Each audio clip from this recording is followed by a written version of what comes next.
I got nothing to talk about. I doubt it.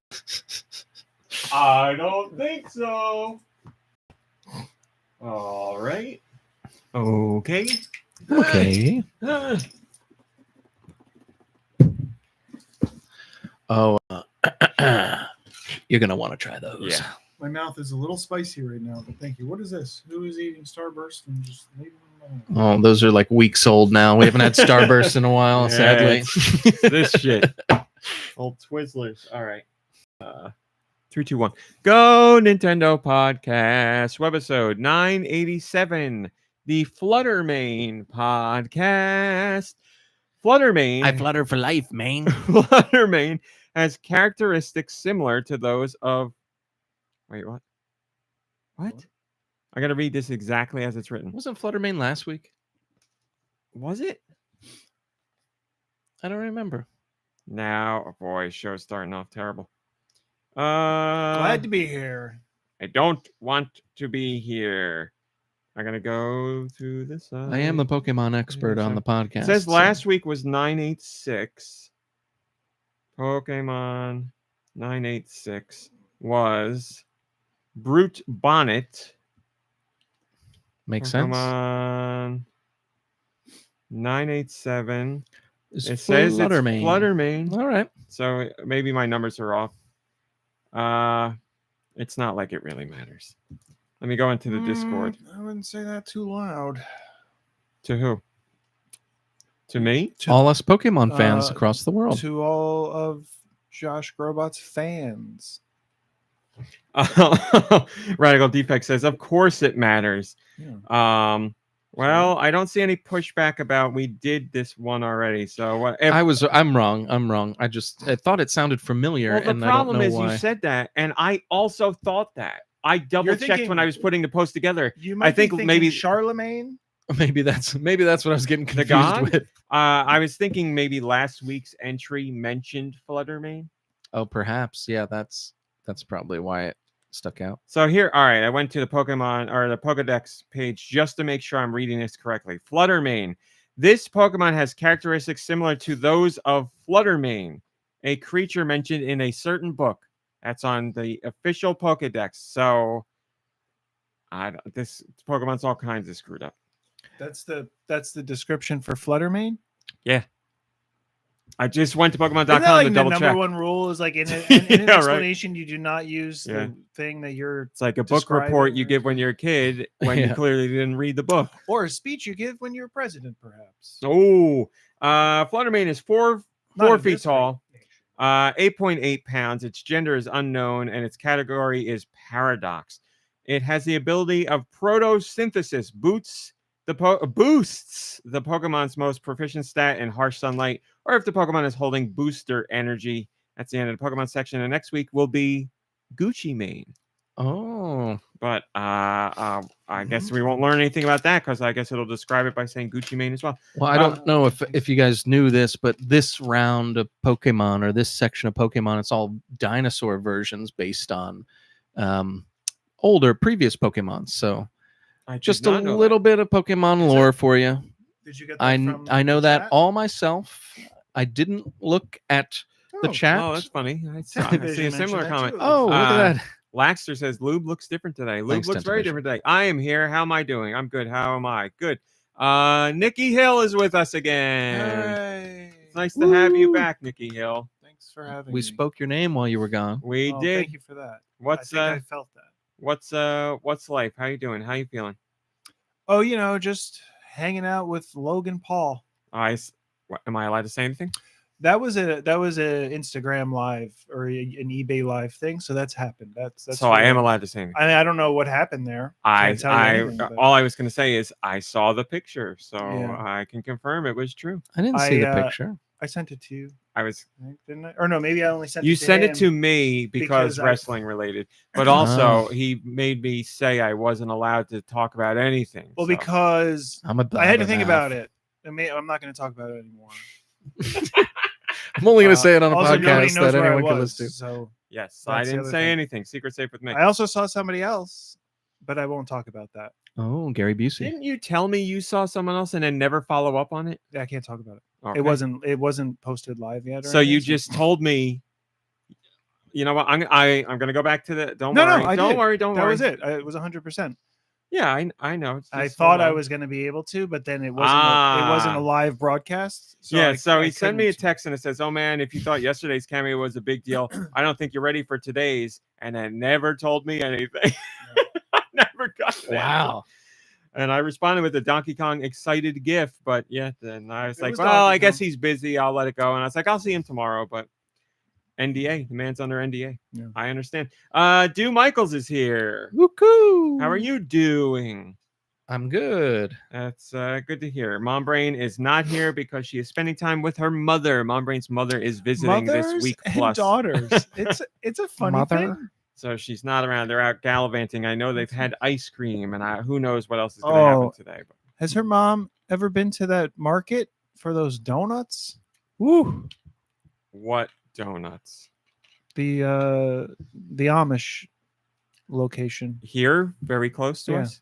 She had to have. I mean, they grew up there, right? Yes, she has. Yes, we were talking about it yesterday in the car. Yes, she has. When we were on the highway for almost 2 hours, stuck in traffic because there was a terrible accident. Terrible. I saw some crazy stuff. It was a tractor trailer on the main highway going west, and they're doing construction on the highway. There was like a stone barrier on one side closing off where they're doing construction. I don't know what the truck driver was doing, but he must not have been paying attention at all. The truck just literally full speed into the barrier, and the front of the truck, like it was a regular tractor trailer. It was like 1/8 the normal size, just squeezed down. Unfortunately, I didn't look in the news. I can't imagine anybody would have survived that. I feel like scary stuff. That would be either distractions or like tired. That's the move that they make rather than killing somebody else on the road. You know what I mean? I got you. Like avoiding an accident, and it's just like, this concrete thing is a safer thing to hit than a car full of people. It's true. Maybe he's on the road for a long time and he saw the black dog, like Patrick Swayze. That is the most likely. And Meatloaf. Yes. That's right. Meatloaf is in that. All right. Let's move on to Patrick happier Swayze things. sees a black dog and then also Meatloaf because he's hungry. Hello, Nico Darunia and Tentavision and Ice Dilber and Roth and the 8-Bit Lego and Drake and Laxter and Blinded by Daylight and RLM and Freddie Fro and Sneaker Hacks and SD. I don't know what's going on this weekend, but a lot of people here. Hello, Vachi. Hello, Zeldude. We got dog pictures. We got cat pictures. We got Pokemon pictures. We got it all. Hello, Giant Reggie. Everybody's here. George, no, Josh is here. Sorry. Josh, how are you doing, my friend?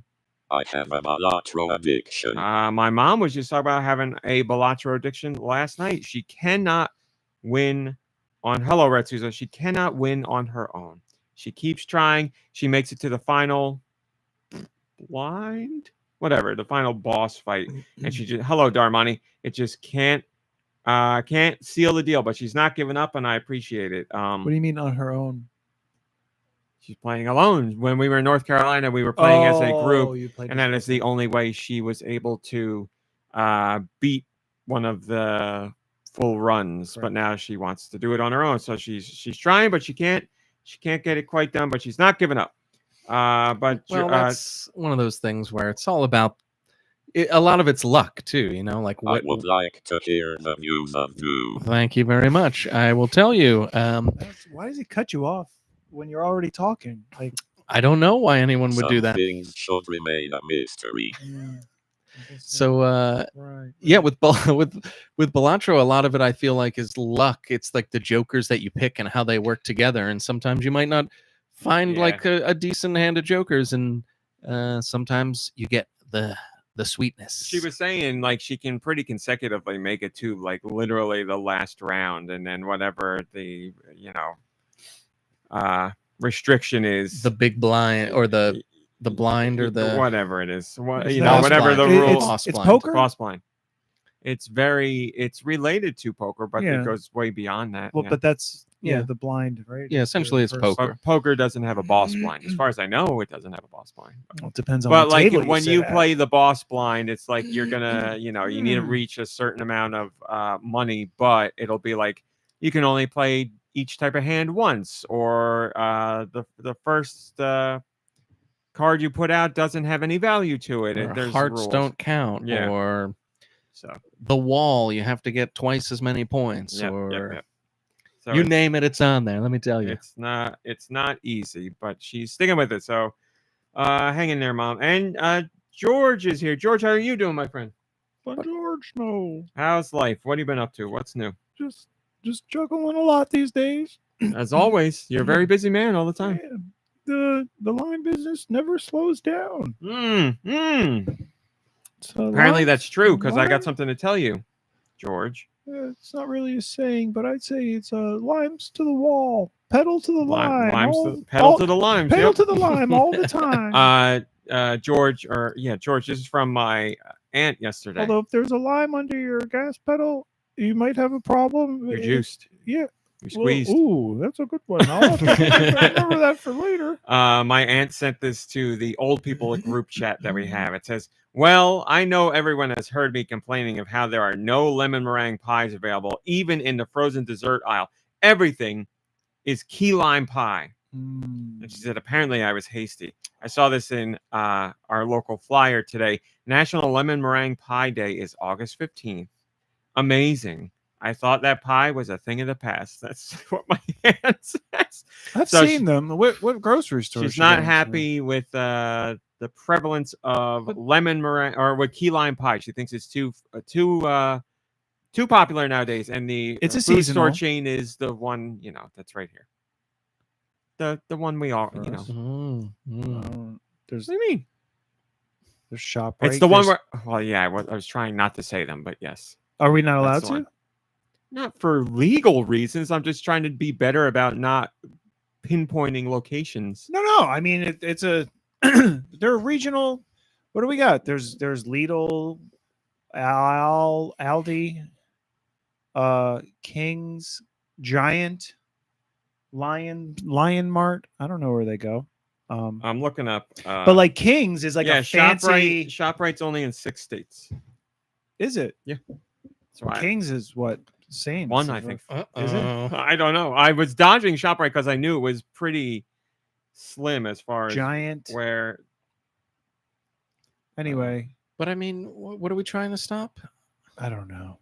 I was trying to be better about not being so specific with information that I can didn't think zero that in was on that where we specific. are. But Well, for instance, if we say What the are the name of states? this food chain, and then you look it up and you say it's only in 6 states, they can only narrow it down to what state we're in. And a lot of people know what state we're in, do they not? Also, your aunt doesn't live around here, so I thought it could have been a different place. That's how why- about we just stop talking? By the way, Kings are primarily in New Jersey. It says there's a few in New York and Connecticut, and that's it. So, Wegmans? Like so, Wegmans has fancy- to be more, right? I would think there's more states for Wegmans, but like, they're pretty limited, even in New Jersey. New York, Pennsylvania, New Jersey, Virginia, Maryland, Massachusetts, North Carolina, Delaware, and Connecticut. So more, Okay. the biggest of all of them. But Giant is the one I got a real question. Stu Leonard's. Now that's got to be very small. It's very small. That's mostly Connecticut, I think. There's one in New Jersey, potentially. Giant is Maryland, Virginia, Delaware. Are there Giants in New Jersey? I didn't think If there were. they're small, like Because I know them in Pennsylvania. Very funny. Very funny. No, like they're like. I feel like that would be one that's in a small town, like a Lanco or like a Kmart or something. It's like. But anyway, A my grocery aunt George Wow. is saying she thought key lime She's pie got was my too name. short. That's- Hello, doesn't Fluffernutter. she shares my first name, but does not share my love of limes. Hello, Super Sanchez. That's Good. fine. Am I the only one? Ice Dover says, "Am I the only one that their brain doesn't say meringue when you see the word meringue?" It doesn't look like you should say it meringue, but I do say meringue. Meringue. Meringue, yes. Meringue. Watch your mouth. Meringue. Now I want a lemon meringue pie, though. So Wow, that's Red the goal Souza for after says- the podcast. Red Souza says, I'm on my way to Lidl listening to the pod right now. That's crazy. Oh, don't. Now we know where you Red live. Suits is. You know, what did I say? ShopRite, and it's a. We got 6 states. And then you said Kings, and now we're screwed. Anyway, Meringue. That's right, Fluffernutter. Let's move on to stupid stuff before we get to Patreon, which is also stupid stuff. But I'm sorry for you're fine. I'm desperately trying to get away from it. You're fine. grocery doxing you. I've been very excited to talk to you about this because I think you'll be on the same page as me. Let's see. You never know with me. You never know. But if I'm going to be sure about one thing, I'm going to say this is a safe bet. So it's Garfield related. it is not going. That's a great guess. Ooh, let's play that game. What else could it be? You could play that game if you want. Sure. Go ahead. What game? Kingdom The Come? game of what else could it be that I'm going to talk to you about if I'm feeling very safe in talking to you about it. And that we're going to be on the same page. Video game related. No, not on this podcast. Movie? Television show. It's a TV show. Yeah. It is. Yes. I don't. Is I'm it not the new looking one for with that. Jude Law and Jason Bateman? I just saw an ad for that on Netflix. No. I've never even heard of it, but I'm excited for that. Hopefully, you got something as good as that. No, I don't. I was thinking more of a genre. I don't know if you want to get that specific. Final as to Destination? 'Cause show, I watched but that. I wanna that's talk not a to you about show. that. I'm You so said show. confused right now. Are we All right, ready? talking Here, about stop? like what are we? Just stop? I'm going to do it again. We're trying to guess. No, what he I wants to said tell you. stop. No. I said I had something to talk to you about that I'm pretty sure we're going to be on the same page about. Okay. Nicky Hill. Oh, and you said, is it Garfield? And I said, no. Then Nicky Hill said, oh, should we Right. guess? Because he wants to guess. I understand all that, but it's not a video game. It is not And a it's video not game. a TV show. series It is related. a TV show, Okay. yes. Because the stuff he's doing, and then he says Final Destination after he knows it's a TV show, which is not a TV show. No, it is a movie. But you said Oh, genre. yes, gotcha. So like a horror show. Now, here's what I said. I wasn't looking for you to get so laser focused on the exact show. I was going to let you pick the genre and then okay. go from there. I see.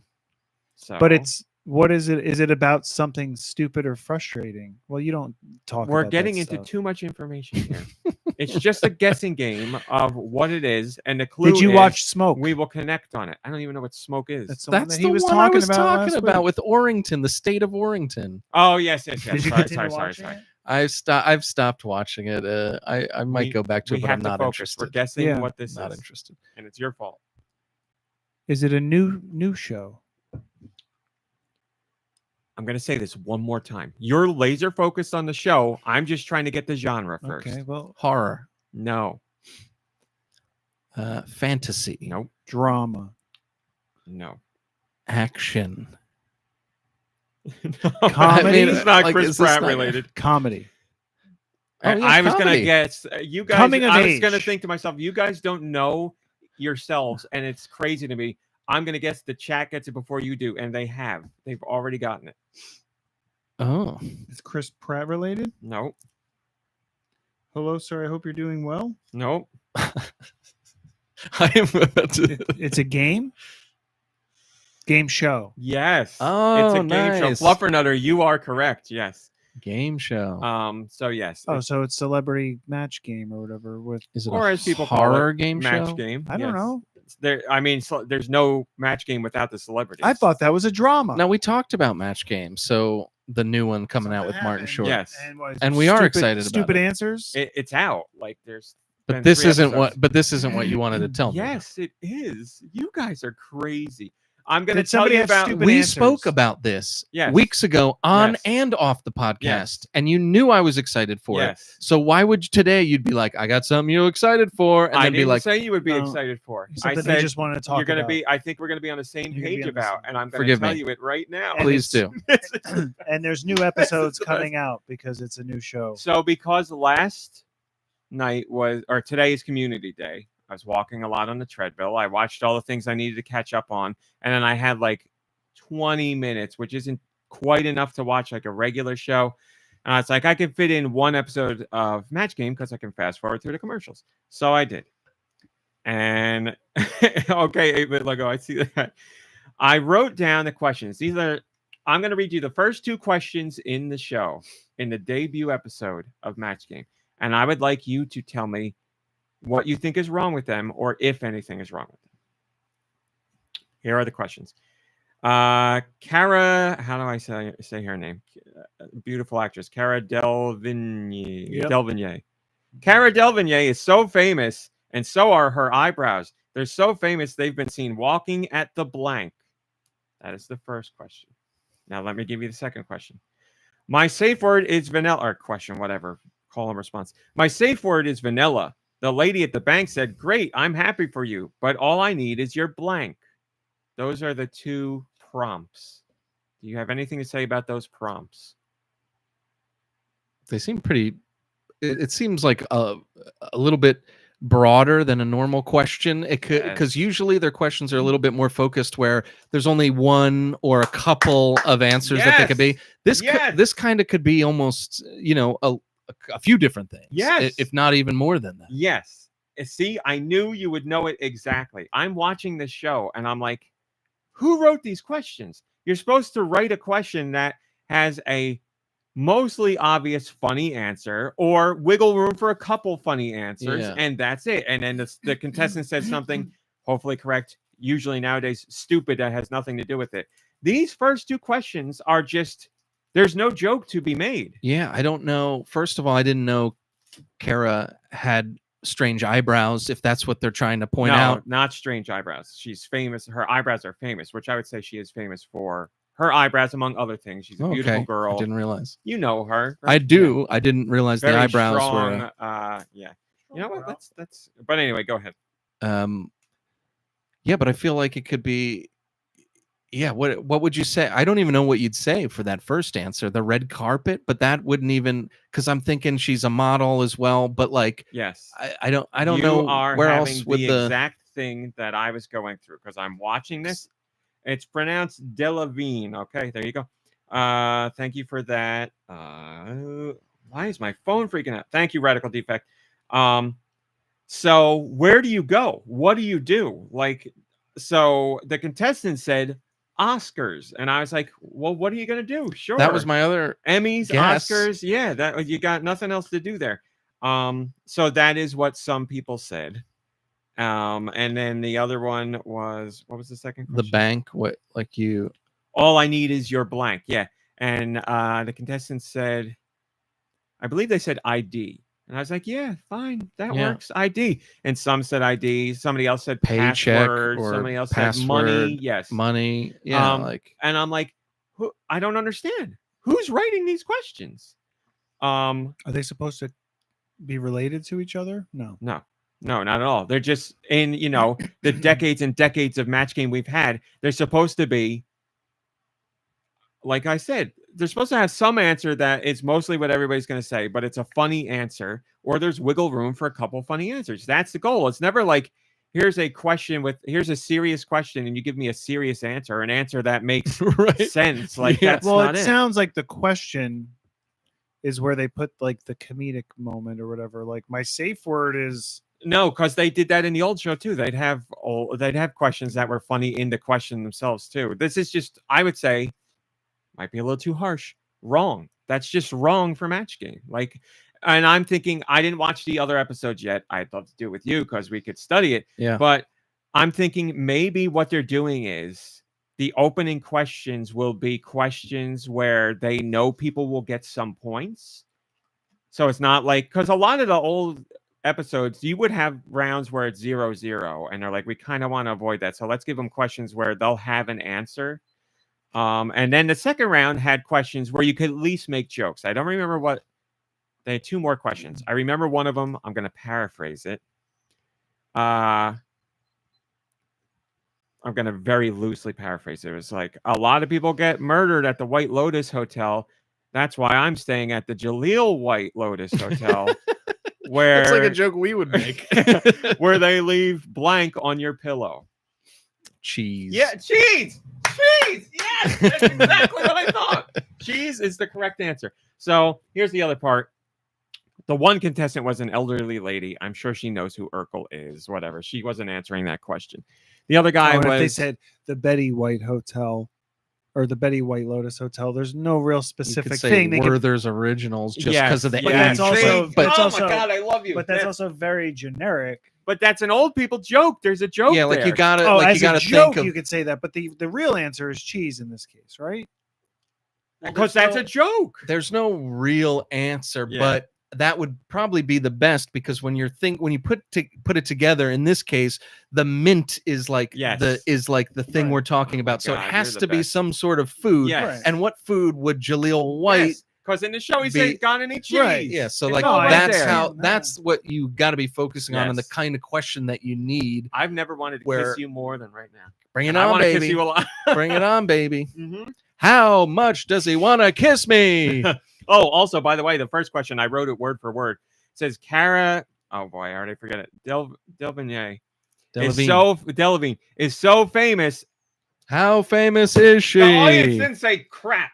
They were silent. I mean, Well, they have to have they a have to be prompted to yeah, do they that. have to I give him a think. sign or something. I mean, Oh, I don't. would I, they have to be prompted? Because if we were in the audience, we'd be screaming at Yeah, stuff. And it'd be just the obviously, two but- of you. And I because don't care. There's a And giant I sign don't that says care. quiet. I don't care. yeah, maybe there was a sign. No, that said because quiet. in the Baldwin version, people did that, which was only 5 years ago. So what the hell's going on? But I think that's also from the company's perspective. That's not just the audience. It's well, How yeah. big is the audience? There's got to be at least one I- person who is going to blurt that yes. out. I'm Yes, gonna you're right. guarantee you that the Alec Baldwin one had somebody with a sign telling the crowd what to say. Like, there's no way. We need to get on this show, either as contestants or consultants. They need us there. Consultants for sure. But anyway, Is the that other where that came from originally? No.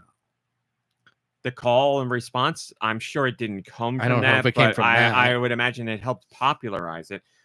So the guy that was answering the question was younger than us, but not like I don't that's know. not Maybe hard he these was days. late 20s, early 30s. So I don't know how much of Urkel or Family Matters he knows. So he knew who Urkel was. And he said glasses. And I was like, all right, it's not the best answer, but you know Urkel enough that he wears nerd glasses. Okay, sure. yeah. Nobody said that, obviously. You want to know what the other contestants said? Celebrities, by the way. Celebrities. Well, give it to us. They all said the same answer, so obviously they were copying off of each other because nobody knew what to say. Chocolates. Oh, That's God, the what? regular answer for a regular question. And at the real White Lotus, what do they put condoms on? and the you seat all chairs, right? know Urkel. All these people Well, on that's this not panel food. know Damn it, I did it Urkel. wrong. You this show's made for you. You'd be perfect every time. So Sleeping pills? I don't know. the But- people that said chocolates were Cara. That Wait, guy I hate. Who got Kara accused was of on rape. the show, Yes. and they're talking about her eyebrows right in front of That's her. Anthony Match Anderson. Game. That's what they do. Anthony Anderson And you have to and match the joke to the Z-Way person was in front there, of and Z-Way can be really funny. Who's Anthony Anderson? The one we don't talk about him. I thought. That's what he You're just like said. 5 seconds behind. Yeah, that's what I just said. That's my whole life. But thanks. Yeah, he's one of ABC's darlings. If they're going to do a game show, he's either going to host it or be on it. So they had, so the panel was Only Murders Girl, Selena Gomez. Perfect on every answer. Answered exactly how we would every single time. And she said, she made a joke at Martin Short's expense and said, I'm not here because of you. I'm here because when we were on Only Murders, in my trailer, I would watch the 60s and 70s version of Match Game all the time. She's like, Nice. I love this game and I want to be here. And you could tell she really was She telling the knows truth how because it's she played. killed it. Yes. There was her, Cara. There was, what's his name? Kevin Nealon? Oh Is my that SNL guy? gosh, yeah. Martin Short is like, he's going through everybody saying like what they're doing and all that, promoting their stuff. And he goes, Kevin Nealon's here. He goes, Kevin, why are you here? And he goes, you tell me. I think he's been doing stand up again, right? And then that was it. That was the end of their interaction. And they Nice. went to Anthony Anderson. And then there was Z-Way. And then there was, BD Wong was there. Oh wow. Who worked with Martin Short on, that movie. a Father long of the time ago. Bride. Yes. Look around. And BD Wong, I don't think has ever seen this show or a game show in his entire life. No, he's been dealing with dinosaur embryos for the last like 15 years. Exactly. But anyway, and then the rest of the show was good. So overall, I liked it, but I need to see more episodes to see what those first two questions are to see if they're going to continue to do that. I'm hopeful that's how it is. But if they're just going to throw in questions where there's no jokes, I'm like, you're missing a big part. But everything else about it felt right. Like, Short he was good. He's got room for improvement, but he was good. Once he got into the episode, he was joking around more, and it was funny. Kevin Nealon honestly did a great job. Like, he was needling people, and they were joking. I like it, but all the rest of the show was good. All the rest of the show was good. It had enough of Match Game where I was like, yes, this is fun. Martin Short seems like he'd be a good host. He was doing some jokes that were very him, and he was doing some jokes that were very Gene Rayburn-esque, and I was like, okay, all right. Nice. Like trying to hit the button to drop the cards and pretending like it doesn't work and all that. I'm like, all right. So yes, I really, everything else I don't have any complaints, but the questions I'm a little worried on. Yeah, questions. And I'm watching it on the treadmill, like stomping my feet, being like, what he'll do here is this. He's gonna lose his mind. Yeah, I can relate to this. The questions are arguably the more important part, because even a bad actor or celebrity can eventually, with the questions, get the hang of it. You know what I mean? Yes. But if the questions aren't good, then even like a Kevin Nealon or somebody who's going to be funny might not even be able to do it. Yes. Like, so I get why that's frustrating. I'm laughing at you. Laughing at Fluffernutter, who said Selena's Oreo girl now, and I'm just laughing, thinking about calling her Oreo girl, because I know there will be a time where I forget her name like I did earlier today, and I'll just go Oreo girl. And now we'll all know. Radical can only hope that that's in person. Like, we run into her somewhere and meet her, maybe at a grocery store, unnamed grocery store, random. But and we're like, oh my gosh, it's Oreo girl, and she's just like, it's Match Game girl. Yeah, it's only Murders girl. That's better, I guess. Only Oreo. Nickelodeon girl. All right, so that's my Match Game thing. Thank you for joining me on that journey, Deux. I'm very happy. I knew it. I 100% knew you would understand all of it, and I cannot tell you how happy I am about that. But Match Game's the game, man. It is. When you get a Match Game and everything's like clicking, as far as game shows go, pretty tough to beat. So much fun. So much fun. Yep. I'm excited to see who else they get on there for celebrities, but Selena Gomez earned a spot. Funny. Knew the answers you should give, and was like just very happy to be there. Played it perfectly. Yeah. One of the best celebrities I've seen on the show. Kara was very good. She tried to be funny, and she was funny. She was on Only Murders too. Yeah. Season 2. They were best buds talking about answers up on the top tier. Kevin Nealon was good. I'd be happy to see him stick around again. Bottom row left. Z-Way was good. Who's Z-Way? I don't know what to tell you. She interviews she interviews celebrities, and she's very funny. She is legitimately very funny. She gave a very funny answer in the first round, and a lot of the other celebrities gave her crap because it was an answer that the contestant would never guess. Is there a hyphen? No. Just Z, like straight up? Z-I-W-E, I believe. There's an I. She gave a very funny answer. The contestants gave her crap or the other celebrities gave her crap for an answer that the contestant would never guess, which, okay, I understand that. But she was playing up jokes. She was trying to give a funny answer. Like, I was a little annoyed with how the other celebrities responded to her. Not Selena, but anyway, tune into Patreon next week for more Match Game reviews. Z-Way is a town in Ethiopia, so I'm doing this wrong. You just spelled it wrong again. I thought it was Z-I. Z-I-W-E. That's what I said. Z-I-W-E. He didn't look up that spelling. I was still on the I part when I was typing it in. I see her now. She is an American comedian and writer known for her satirical commentary on politics, race relations, and young adulthood. She has a very funny show. She is a very quick-witted, very smart interviewer, and also very funny. If you're not familiar with Z-Way, I suggest you familiarize yourself because it's well worth it. She's a talent. Moving on, Patreon. Oh, no. This is me. I should have looked this up. I didn't do so bad last week. Music and sounds. Hey, dude, did you know that you could join the Patreon for $1? Yes, I did. For $1. And here's what I talked about on Patreon this week. I talked about Taco B's Original Sin because it's over now. So I talked about when it started, and now I talked about when it ended. 6 episodes. Oh, did you ever get to watch that? No.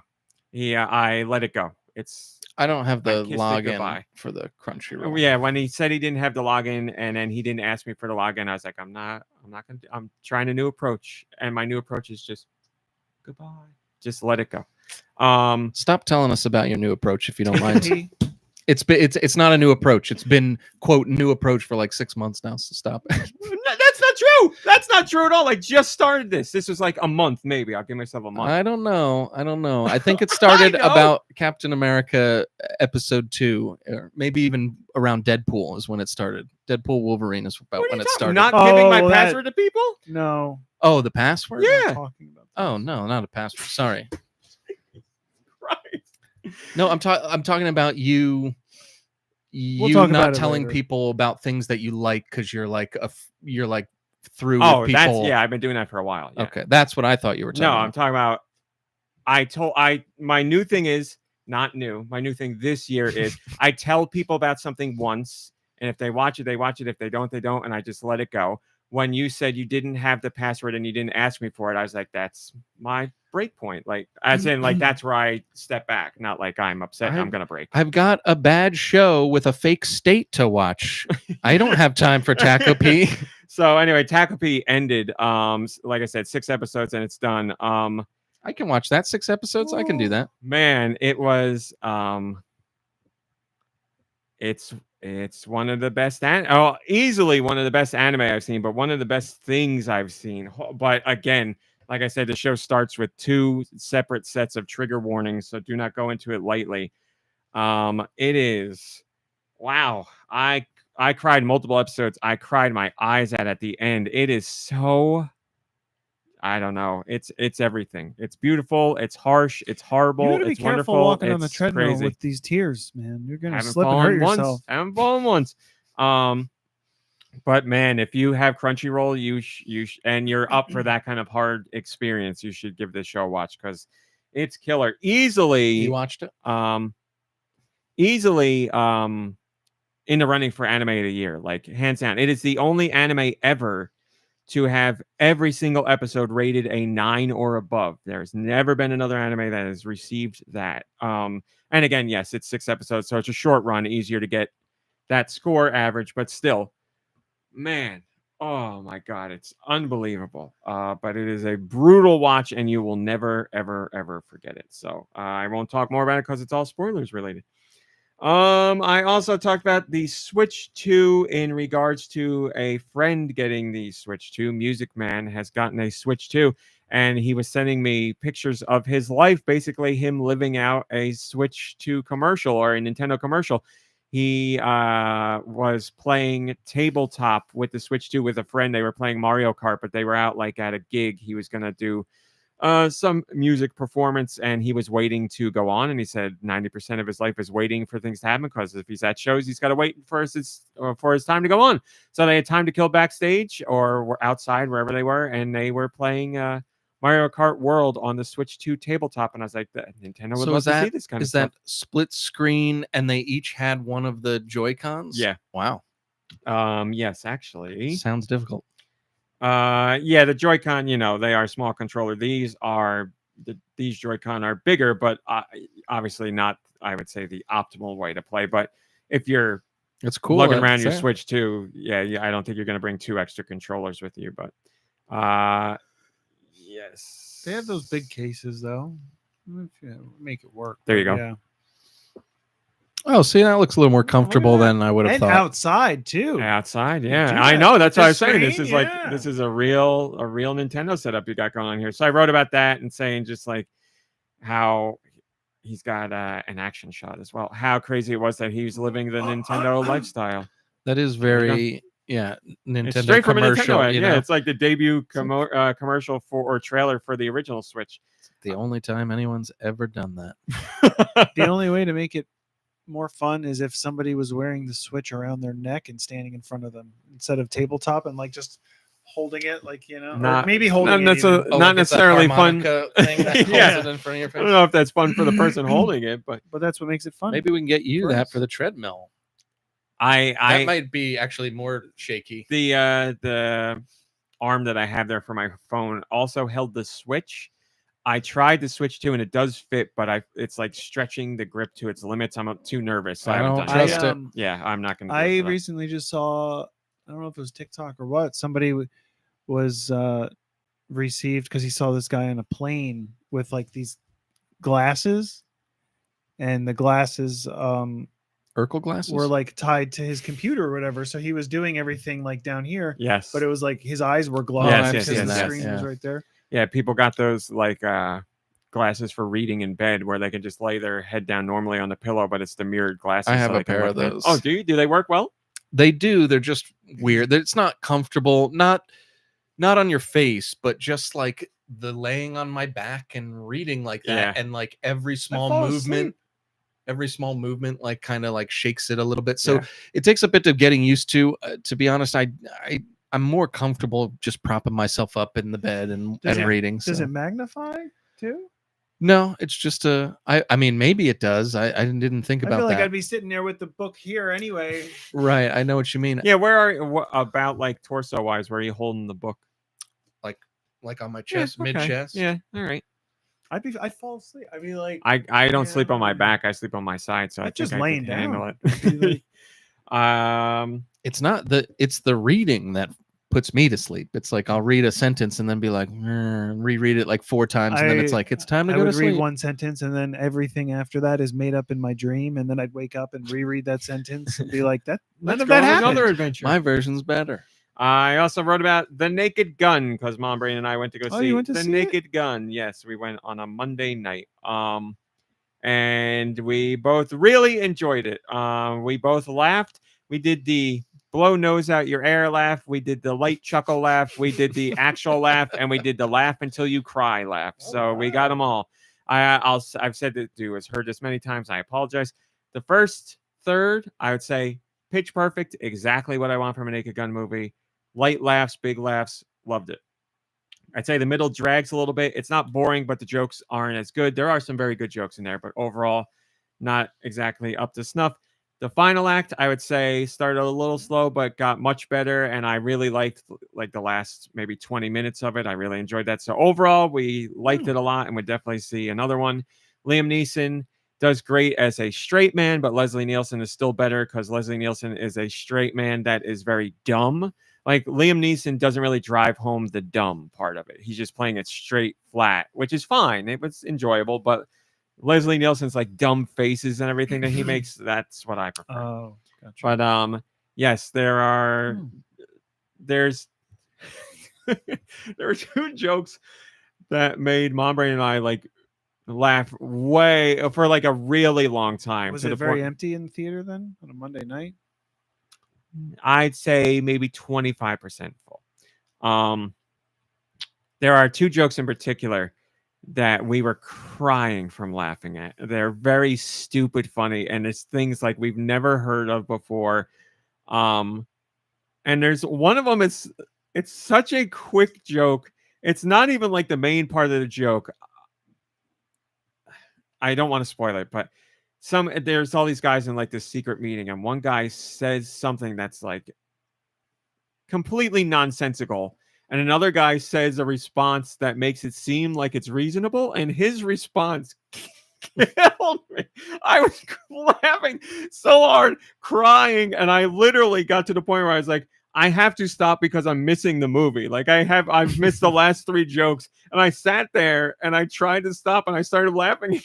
I was like, oh, I can't get over it. And it was like 4 words. It was like a very quick, stupid, whatever. I was like, oh my God, it's so funny. Just hit me right. I don't know. It's fantastic. But yes, the movie is very good. There's lots of new original jokes. There's lots of callback jokes. There's lots of like running gags that they do. It has everything that a Naked Gun should have. It was great. Do they make fun of the queen or like the first lady or anything?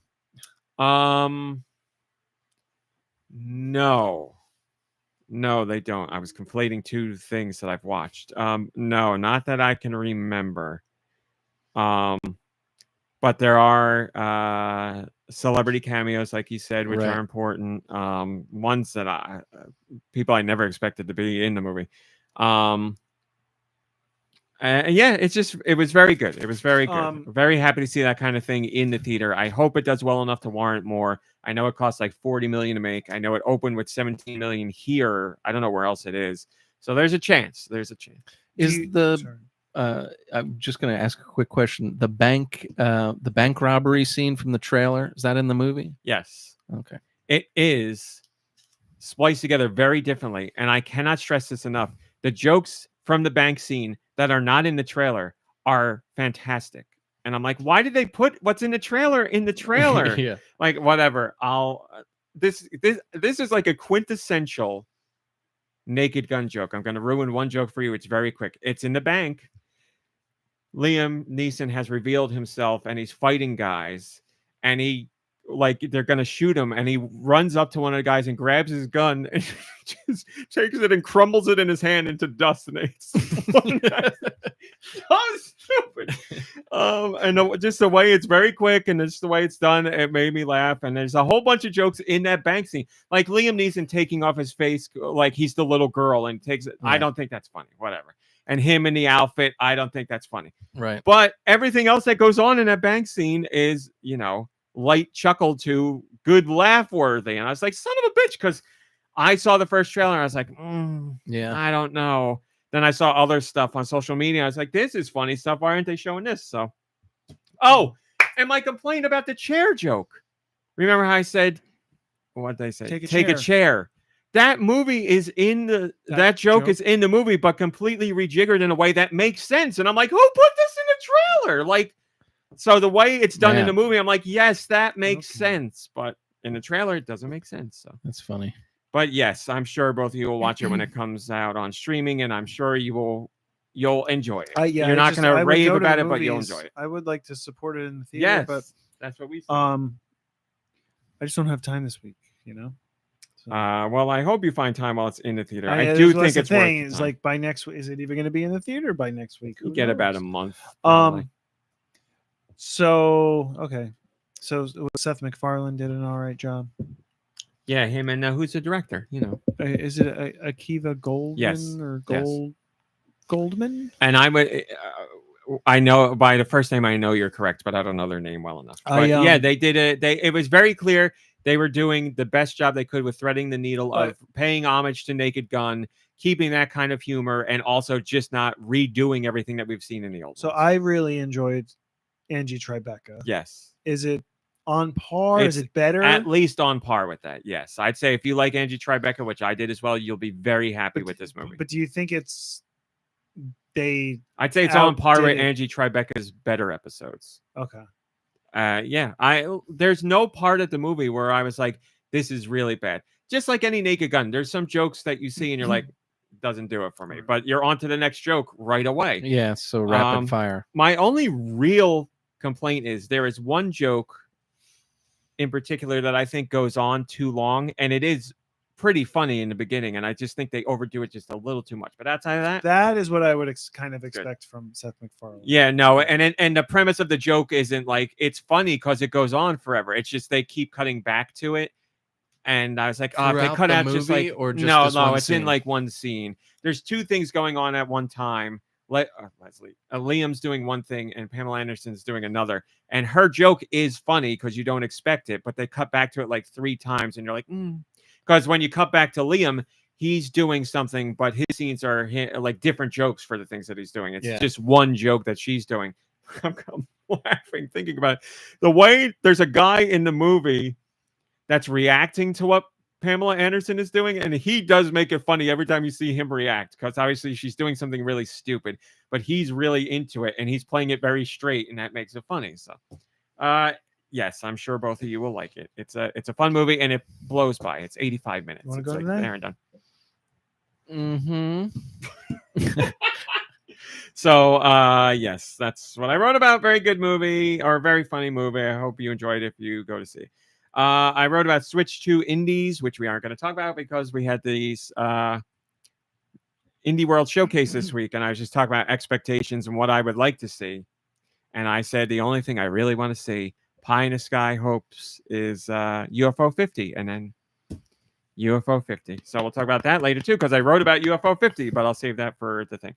And then I just talked about the onslaught of demos that have hit in recent weeks. There's always demos going to the Switch and the Switch 2 eShop, but in the last couple of weeks, we've gotten a lot, and it's like high profile stuff too. And I'm like, it's so nice to have all this free content that you can try, and it's not like over and done in 15 minutes. It's like an hour and a half demo here, a 2-hour demo here. Save data from that demo goes over to the full game. I've been playing and talking about so many demos. I have like a laundry list of ones that I still want to check out, but it's been like great for people who just want to try out stuff before they buy it. There's a ton of them out there. So I wrote about that. And that's that. So thank you, Patreon members, if you've joined. I appreciate it. And now let us get to news. Finally! We're going to go right into the Indie World Showcase. So Nintendo did a Nintendo Direct Partner Showcase last week. And then this week they were a surprise Indie World Showcase. And I was like, oh my God, again on a Thursday and again at 9 a.m. Why? And Quince was like, oh, I guess I'm seeing you again Thursday morning. And I was like, I'm sorry. But Quince and Nintendo Jam helped out, and I greatly appreciate their support. This was a 15-minute, roughly, Indie World Showcase, but it jam-packed a good amount of content in there. I think this was one of the better Indie World Showcases. I love Indie World Showcases. They're my favorite, even over a traditional Nintendo Direct. And the things that were shown in this one, I am hyped about. There was lots of exciting things, in my opinion, and we will go through them. Go. What? Anytime I have a Twizzler, I got to look through the hole. You have to. Oh, really? It's like, yeah, it's part of the. They're eating Twizzlers right now. Yeah. Gotta see. I don't know what's on the other side of that hole. One day you're gonna see something. And it's fascinating because you can close up the hole as you bite it. There's something about the texture of it. It's more fun to experiment than it is to actually taste it. It's always fun to experiment with holes. And yes, the Taste Day Twizzler. Yes, I agree with that. Little Kitty Big City got the picture perfect, or is getting the picture perfect update. Whole new parts of the neighborhood to explore, and this is a free update. Meet new characters, try on new hats, learn to do your best dog impression, pause through new photo mode features, and more. Plus, you can customize your own kitty with new options to adjust fur color, patterns, eyes, and more. Talk on my fur. That comes out later this year. Mina the Hollower, we recently learned that is coming out October 31st, 2025, the year of our Lord. But we got a great bit of news. It kicked off the Indie World Showcase. Mina the Hollower has a demo available right now. So you could grab the demo and play it on your Switch or your Switch 2. If you're playing on Switch 2, you get 120 hertz mode if you enable it. But it is 60 frames per second, whatever, if you don't. So go in there, try the demo. I did download the demo because I wanted to see if it was different from the press demo I played years ago. It was. It is. I'm not even done with it, but it is a great beginning. Yeah. The demo that's out right now, yeah. I wanted to at least try it before today's show, and I haven't had a ton of time. So I played part of the demo today in the bathtub, and then I saved my progress. I put in like a good 30 minutes with it, and we'll talk about that later. But yes, demo is out right now. Again, Switch and Switch 2, October 31st. Is this seat taken? This is from Potty Studio. This is a game when I originally saw the trailer a while ago. I was like, why is this not coming to Switch? Well, it is. It was just a surprise. Window seat or aisle seat, booth or table, lone wolf or life of the party. Is this seat taken is a cozy, no pressure puzzle game where you're in charge of who sits where, whether it's a cinema, a crowded bus, a wedding reception, or a cramped taxi cab. Every setting introduces new characters and specific taste to account for. Yes. The first 10 seconds of that trailer, I was like, this is the stupidest thing I've ever seen. And then I was like, this actually looks really fun. And I was watching it. I was like, this actually looks fun. Mm-hmm. So I would probably play it. Depends for me how much it's going to be. Great developer. Well, we can find out because it's out right now. It's a surprise. It was a shadow drop. For me. Tell me the price, Deux. That I would pay or that it is? That you would pay. I mean, there's no, I'm not going to make you, I mean, you do whatever. $9.99. $9.99. Let's see. Is this seat taken? Switch. Seems like a $15 game. Oh my God, dude. It's $9.99. No way. It really is. Cool. I'm seeing if there's an extra discount or anything. taking a while to load. $9.99. That's it. There you go. But it looked kind of quirky and fun. I mean, it looked like Yeah. a fun little whatever. It didn't seem bad I at thought all. it looked cute and fun or whatever, and then they said it's a no pressure puzzle game where you Make are in decisions. charge of where people sit. And I'm like, I'm not telling people where to sit. I'm out. That's a lot of pressure. That's a lot of pressure. Like, get out of here with that. Well, Done. it's not like every game. It's not for everybody. But it was a shadow drop. So, yes, it's available right now. No pressure. You don't know me. One I know that Deux is interested in. And another one where I originally saw the trailer. I was like, oh, my God, this needs to be on Switch. Well, apparently it was always coming to Switch. We just didn't know it. Herdling. Herdling. Head out on a grand alpine expedition with a herd of lovable beasts known as calicorns as you ascend a mountain path, encounter eerie dangers and surprising obstacles, and forge your way to the mystery at the summit in this brand new adventure. That looked cool. I don't know why it just did. It looks like it looks like Pikmin and Journey mixed together to me, and I'm sure it's going to have an ending that makes you cry. Did you get the ad? I'm sure you did because you run a Nintendo site. For Hot Topic, the Pikmin shirt from Hot Topic. Sent me the press release. Did Yeah, you they got a see whole it? line. It's not just one shirt; it's a whole No, line. but the shirt is amazing, and It's it a makes pretty me nice want to shirt. just. I honestly the thought of shirt you when makes I me saw wanna the play shirt. the game. Look it up. I was going to send it. To So you. this comes to Switch August 21st. Another developer that knows what they're doing. It's from Okamotive. They've done the FAR games, and it's from Panic, the publishers of Firewatch. So come on, people. Herdling looks awesome, but I would imagine, I don't know for sure, I would imagine you should prepare to cry. Looks like that kind of game. Another game that looks goddamn awesome. Well Dweller. Well Dweller was announced for Switch. It's coming out in 2026. From Kyle Thompson and Top Hat Studios. Deep within the forest, at the bottom of a well, lives the only creature brave enough to oppose the queen. That's what I need. What do you need? The Pikmin PJ pants.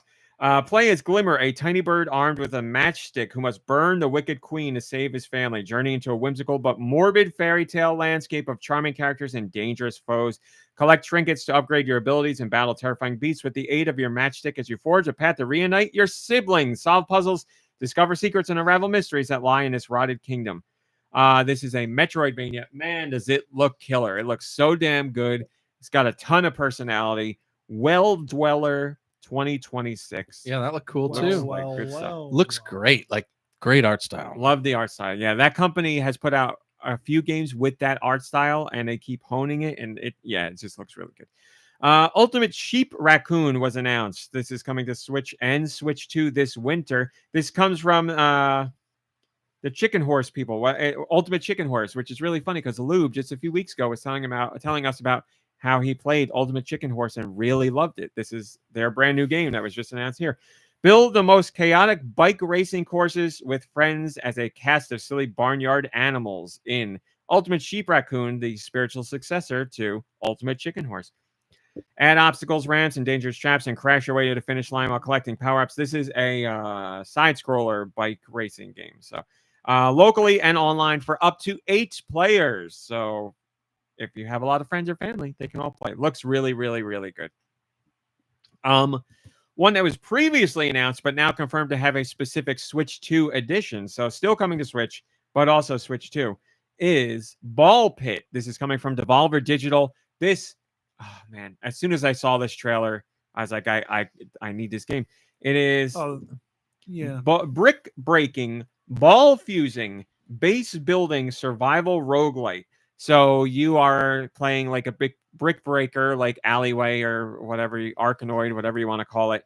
And you're fighting your way through waves of enemies. And then what you gain from that is the ability to build up your town to protect it from the evils that are trying to destroy it. With over 60 randomized balls to equip and combine during your journey, you can discover powerful combinations to aid in your quest to rebuild the fallen Balbalon.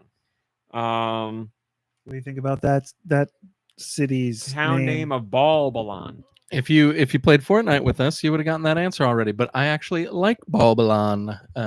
We talked about it because they were trying to get me on the name thing, and I actually liked it.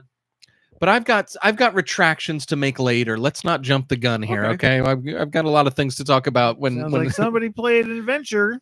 Well, I'm hoping there's another follow-up from what I heard, but we'll find out later. Nice teaser for the rest of the show. Comes out on Switch October 15th and Switch 2 later this fall. We don't know if there's an upgrade path. So if you want to play the game right when it comes out, you can get it for Switch. If you have a Switch 2, you can get it there too, but it won't be the Switch 2 specific version. It will be the Switch version, which will run better anyway. But if you're waiting for Switch 2 specifically, Devolver needs to explain whether there's an upgrade path or a free upgrade or whether they don't upgrade at all. So make sure you know what you're getting into before you get into it. Here was I've wanted to play this game with you guys so bad, but it's on PC, and I was like, they don't have PCs, can't do it. Well, now it's coming to Switch and Switch 2. I really, really want to play this with you guys. Content warning. It's time to get famous or die trying. And content warning, a co-op horror game for 2 to 4 players. You'll explore the monster-filled depths of old world with the goal of trying to film enough scary stuff to become famous. Every run takes place across 3 days, and the more frightening footage you capture, the more you'll go viral. Manage to escape with your content intact and get ready to take in the ad revenue. Like you actually record in game Right. the adventures that you're going on while you're in these creepy places. I've seen so many people playing it and having a blast, and our group would have a ton of fun with this game. So it's coming to Switch 2 and Switch sometime in 2026. Does it 2 to 4 players? Cool. Yes. So I 100% want to play that with you guys. I hope it interests you enough when you see more about it to actually hop in. I don't know what the price is going to be. Glaciered was announced for Switch 2. It will be a timed console exclusive on Switch 2. Earth, 65 million years in the future. The Everwinter has transformed the planet's surface into a gigantic sheet of ice, and new species prosper in the age of glacier-covered seas. They are the Two-Eye, descended from birds and the successors of dinosaurs. Play as a Two-Eye in its futuristic aquatic action game where you'll explore a mysterious underwater world and fight ferocious marine creatures with real-time dynamic content. There you go. So later in it says winter. That's all we got. Never Away. When Never Away was originally announced, I was like offended that it wasn't announced for Switch. I was like, this is perfect for Switch, and it involves so many people that are tied to Switch. How is this not coming to Switch? Again, I was fooled. After Fiona quits her job, she starts over on a farm and becomes the immortal herald of a dead deity. Keep your life from falling apart in Neverway, a nightmarish life sim RPG co-directed by the pixel artist from Celeste with music by Disasterpiece, who did the soundtrack to Fez and It Follows. That was interesting too. Yeah, these were. This was a really good direct. I thought. There's so much stuff in there that I want, and there were plenty of things that I was going to get on other platforms because there were no Switch versions announced, but now they are. So I'm very excited. Fight in fast-paced combat as you explore this post-apocalyptic world filled with dangerous creatures and charming characters to befriend, romance, or deceive. Farm, fish, and cook as you rebuild your life. Just remember to pay off your debt at all costs. So it's like a little Animal Crossing or a little Stardew Valley mixed in with a heaping helping of Legend of Zelda old school with pixel art by the Celeste person and a soundtrack by Disasterpiece, who makes killer soundtracks. So come on. It's all right there. Looks amazing. 2026. We're going to skip that because we got a lot to talk about there. Strange Antiquities was announced for Switch. It's the sequel to Strange Horticulture, which came out not that long ago and was quite the hit. So Strange Brigade was where it started. Ooh. Comes out September 17th. 17th. Opus Prism Peak, another game that was announced, and I was like, where is the Switch version? I guess they were just keeping it a surprise, but it's coming to Switch 2 and Switch. It's launching as a timed platform exclusive on Switch 2 and Nintendo Switch. So not only is it coming over, it's a timed exclusive. A narrative photo adventure game where players meet an enigmatic girl in a mysterious dreamlike world and must uncover hidden truths through the viewfinder of their camera. I have been hyped on this game and can't wait for it to come out. Go-Go Town, which is a title I think we already knew about. You're the mayor tasked with building, fixing, and transforming a rundown tourist town into a bustling and functional city. Comes to Switch as a timed console exclusive in spring 2026. Caves of Quad? Whoa. I don't know how you say it, but I believe it is a... Let me look this up before I speak out of my ass. Caves of... We're just going to say Cud. It is. Yes, it's available now on Steam. I don't think it's available on anything else. Man, Switch, good for Switch. There's been so much buzz about this game, and it's gotten a lot of praise from some very big names in the game press industry. If you haven't played it on Steam, it's coming to Switch as a timed console exclusive sometime in the winter. It's a 2D turn-based roguelike set in a biologically diverse world where you must survive survive the deeply simulated world of sentient plants and mutant kindred. It looks really cool, and I wanted to play it, but I was like, I don't really want to play it on the computer. Well, my waiting paid off. Now it's coming to Switch sometime this winter. Undusted Letters from the Past, a cozy, heartfelt cleaning game that uncovers a touching family past as you return various objects to their pristine condition. Comes out Switch October. Looks nice. I don't know if I'm going to get it, but it looks nice. It seems like more of a Mom Brain game than a me game, but I'm down to try it. I don't even clean my own home. Right? That's my problem. Winter Burrow, a woodland survival game about a mouse returning home to restore their childhood burrow. Knit warm sweaters, bake pies, and more, launching on Switch. Yeah, sign me up. All about it. And that there you made go. me think that it was like a resource management game or something, like surviving through the winter, but I guess not. I would have to look into it more. I don't know off the top of my head. And then farted out in a sizzle reel, which it deserved way better. It should have been an opener or a closer for the event.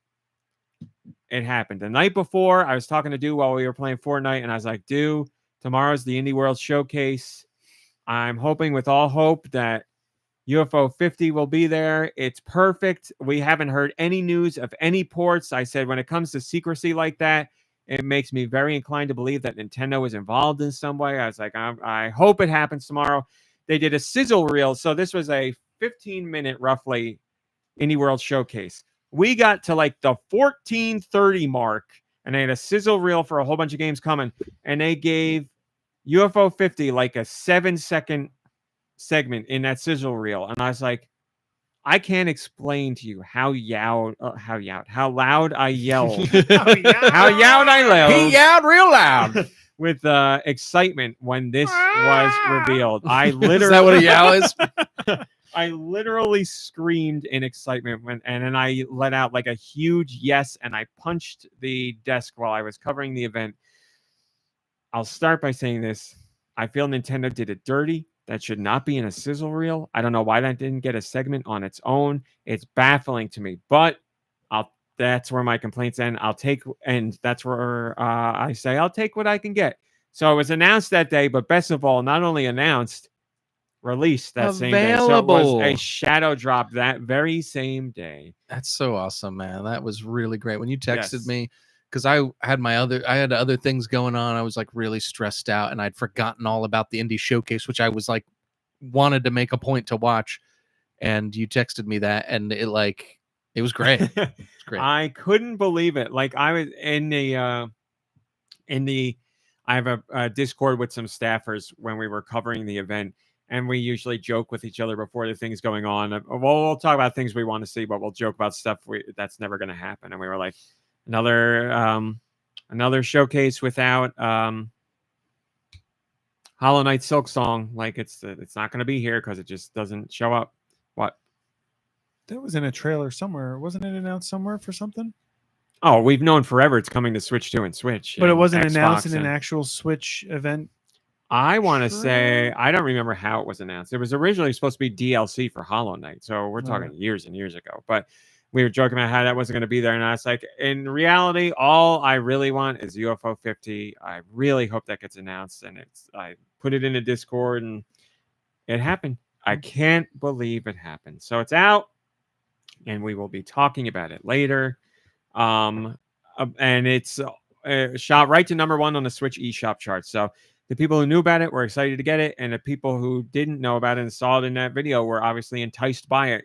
It overtook Mario Party and Mario Kart. It went right to #1. That's amazing. So, come on. Good for them. William in the Discord hi, William. says, highly recommend playing UFO 50 with the NES controller. I never thought of that. William, I'm sorry, I forget names on Patreon. I sincerely apologize. Did you bring up that point to me on Patreon? Because somebody on Patreon did, and I was like, I never even thought of that. That's a great idea. Yeah, and I don't have the NES controller, unfortunately, but I have the SNES controller, and that's just, I mean, it's same vein. Well, I think I have 2 NES controllers. If you would like to borrow one, you're more than welcome to have it. Maybe I will Yeah, for fun while I play UFO 50. I would love for you to do that. Yeah, there's not going to be any games that use any buttons other than the 2 buttons you need. So that's awesome. Oh, he said, like I mentioned on Patreon. Yes. Sorry, William. Sorry. Brain fart on my part. Yes, they brought that up on Patreon, and I said I didn't even think of it, and I feel stupid for not thinking that. Hello, Sewer Link. Good to see you. Now, I know you answered this last night when I asked you. So this version of UFO 50 is for the Switch. Yes. And obviously you can play it on Switch 2, which is what I'm Yes. doing. But you mentioned that there's gonna be a Switch 2 version? Or did I mishear that?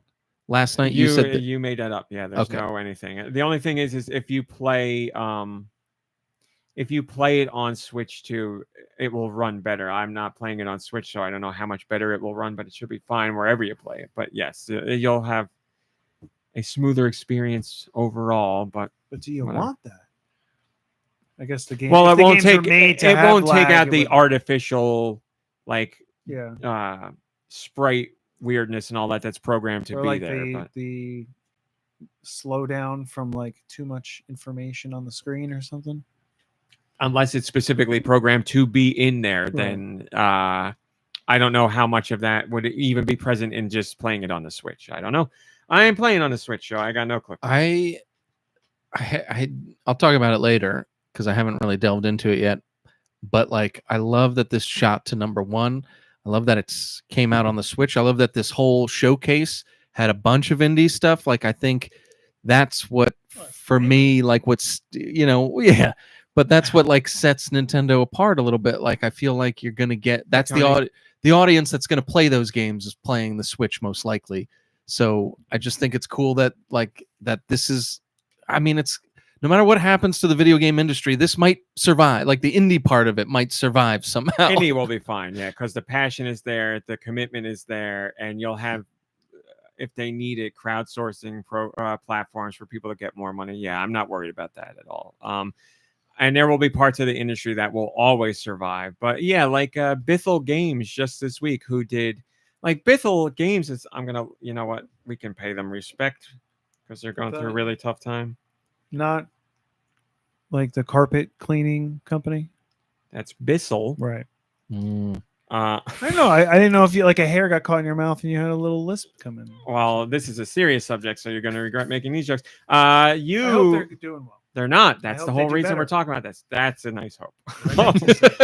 Thomas Was Alone was Bithell Games' first game. Oh wow, yeah, that was surprisingly great. They did Subsurface Circular, which is fantastic. They did Quarantine Circular, which is fantastic. They did John Wick Hex, which I didn't play, but I heard good things about.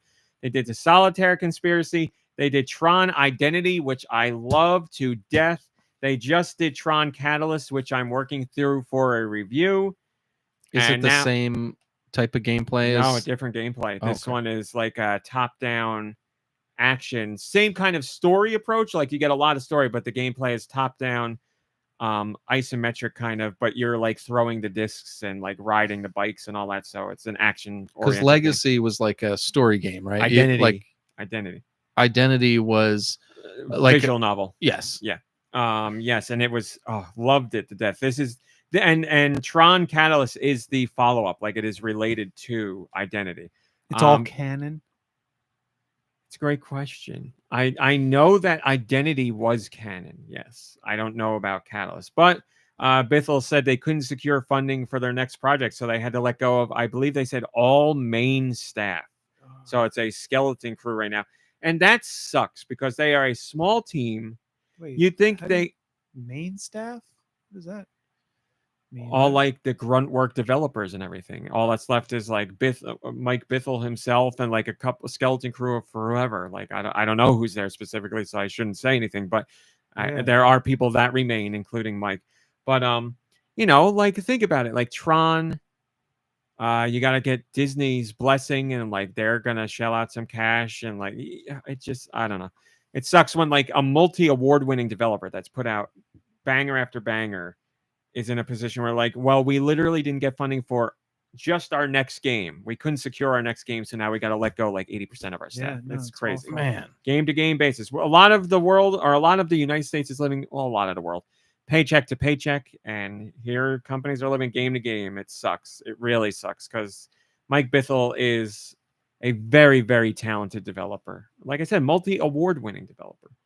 But that's where we're at. So, first comment about first comment about the Indie World Showcase comes from Human Fart. They say, I recommend Ball Pit. It's got that dopamine built in. Yeah, that sucker's going to be definitely a time sink without a doubt. I very much look forward to that one. So excited. I believe there's a demo on Steam, which is where Human Fart's comment would come from. So yeah, overall, I'd say a fantastic Indie World Showcase. Lots of stuff to be excited about. So there you go. Moving on. Do not look at this, YouTube, because I need to torture you as always. Thank you for putting up with the torture. Japan's top 3 best-selling physical games for the last 20 years have been revealed. For the last 20 years. Top 3 best-selling physical games in Japan for the last 20 years. We have the top 3.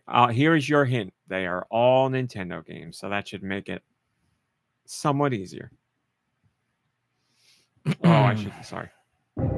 You guys know. Okay, so Mario Kart World or Mario Kart. I gotta pick one, don't I? So then Mario Kart 8 Deluxe. Mario Kart 8 Deluxe is the 3rd best-selling game in the last 20 years in Japan. So yes, you made it in at number 3. They probably love Smash Brothers, right? 6.1 million for Mario Kart. They do love Smash Brothers, but not enough for top 3. Super Mario Galaxy. No, not Super Mario Galaxy, but I will say you're barking up the correct tree. Galaxy 2. Odyssey. You just got to find the right Mario. 64. No. That would be a little more than 20 years.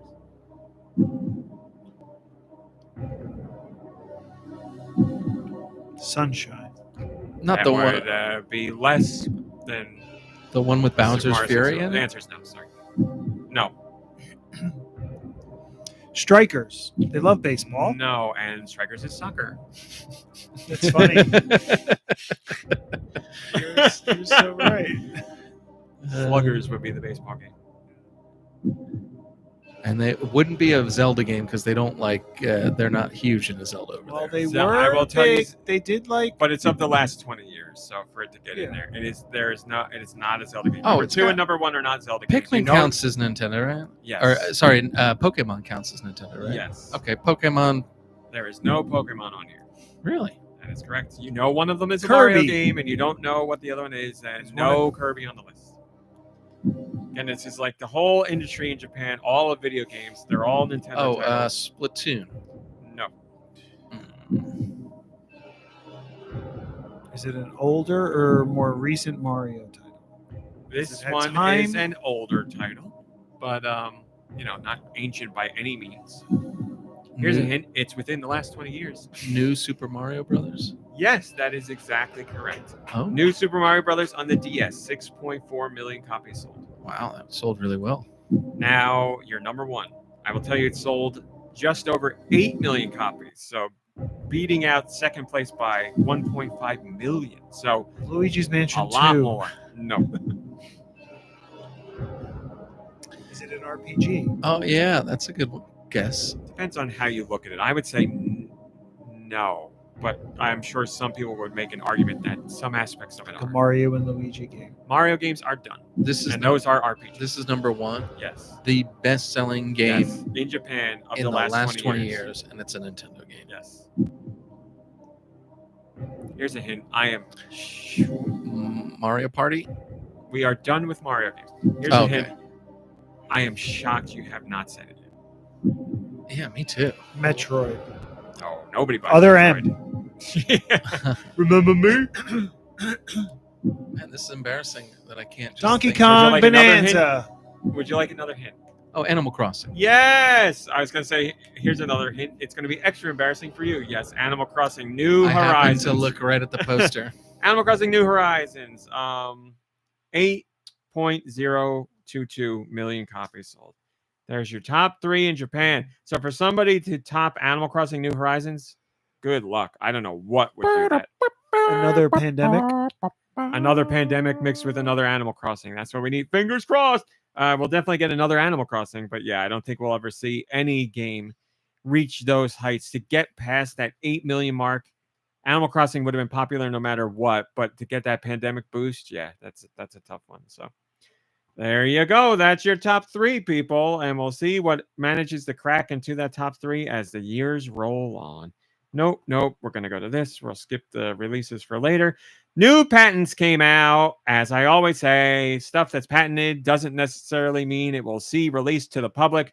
We hope it does. And in this case, I hope it does big time. Oh, they're ripping off that little thing that you got, that new system Playdate. with the crank. Nintendo Patents Watch is where this information comes from. They're a lovely account on Blue Sky. I don't know if there are other places, but I follow them on Blue Sky. They crawl through patents to find all kinds of interesting information, and they got some here.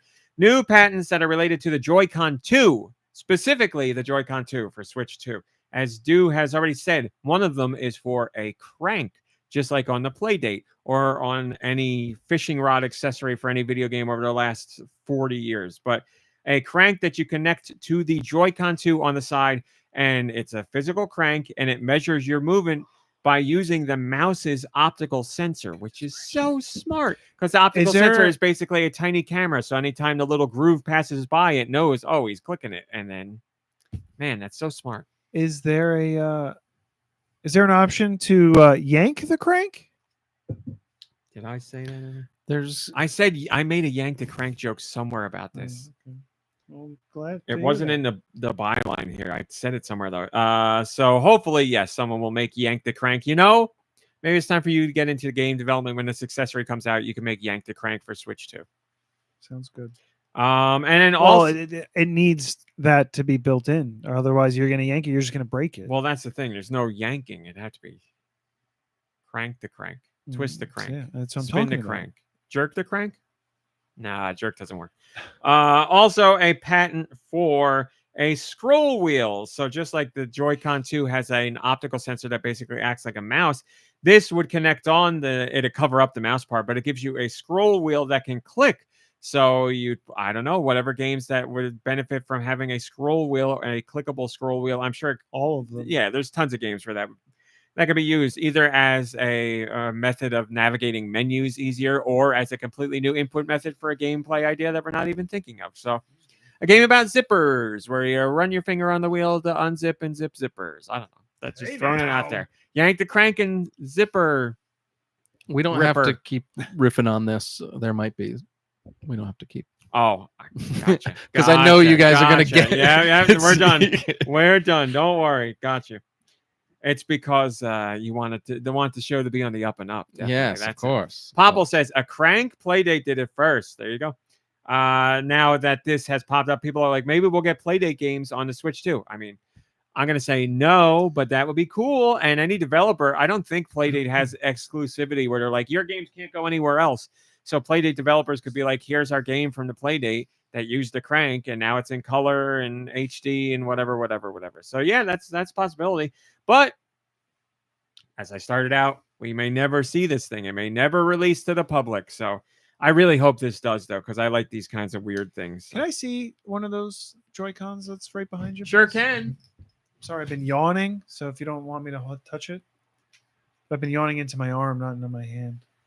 Oh, thank you for explaining, because Deux and I looked at each other and we were like, what does he mean? I kind of feel like like that scroll wheel is one thing, right? So it sure is. It works that way. But how cool would it be if like this, if you had a thing that came up here and it just like slid, and so while like you can like, like it's instead of going like this with motion. Oh, you're to have like a like mini game or something where like gotcha. It's like got to be precision sliding it back and forth. So it'd be like, yes, I really like that idea. I think that's honestly a very cool idea.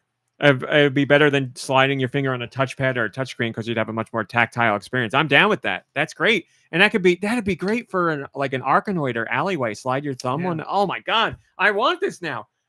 Listen, you come up with lots of ideas. Some of them are crazy, some of them are great, some of them aren't so great, and that's what ideas are all about. This is the best idea I've ever heard you come up with. That is such a cool idea. I love that idea. Well, thank you, but I also think some of my other ideas were better than that. Well, that's for you. That's and now, do you think they would? I'm saying you're wrong. Do you think it would be like one set would have a scroll wheel for the right side and a crank for the left side, or do you they make one for each side? If this well, they was both gonna got happen? optical sensors, so they could do both. I would imagine it'd probably be like the Joy-Con, where it'd be like buy the left one or buy the right one. I don't think they'd put both in the box. Although it's a little piece of plastic, it's not like it has any electronics in it. Yeah. Moving on. Just what was this? Friday? I don't remember. Nintendo dropped a surprise announcement. It's very clear Nintendo's gearing up for like a major direct for the Switch 2. They've made it so clear because they've been announcing all this other stuff and having other presentations. They're like, here's a Switch, a Nintendo Direct partner showcase, and we'll get those games out of the way. Here's an Indie World showcase, and we'll get those games out of the way. Here's social media posts about this other stuff that we're doing. We'll get that out of the way. Here's there's another point that I had, and I forgot. Oh, the Drag and Drive demo stuff. We'll announce that here and get that out of the way. Because they're going to be like, I don't know, September, October, it'll be like, here's a direct, and it's going to be like, this is the traditional full-fat direct, and we did all that other stuff outside of it because this is going to be 40 minutes of 2 to 3 crazy months stuff. 2 to 3 months, probably 2 months, maybe October, right before the holiday season. Or September before, and if things were released around Thanksgiving, because they like to do that too, right? Yes. Now Nintendo could still do the social media approach and announce stuff that way. They've done that in the past before, but I really think with the Switch 2, they will have another direct, and we'll get some dates for games that are coming out this year that we don't know the dates of yet. We don't know Metroid's date. We don't know other stuff. God, I'm blanking completely. This is embarrassing. But there's things that don't have dates, and we're like, why don't we know the dates yet? Because we're being told they're this year. Well, so. they just talked about something that didn't give it a date, but it was winter. Yep.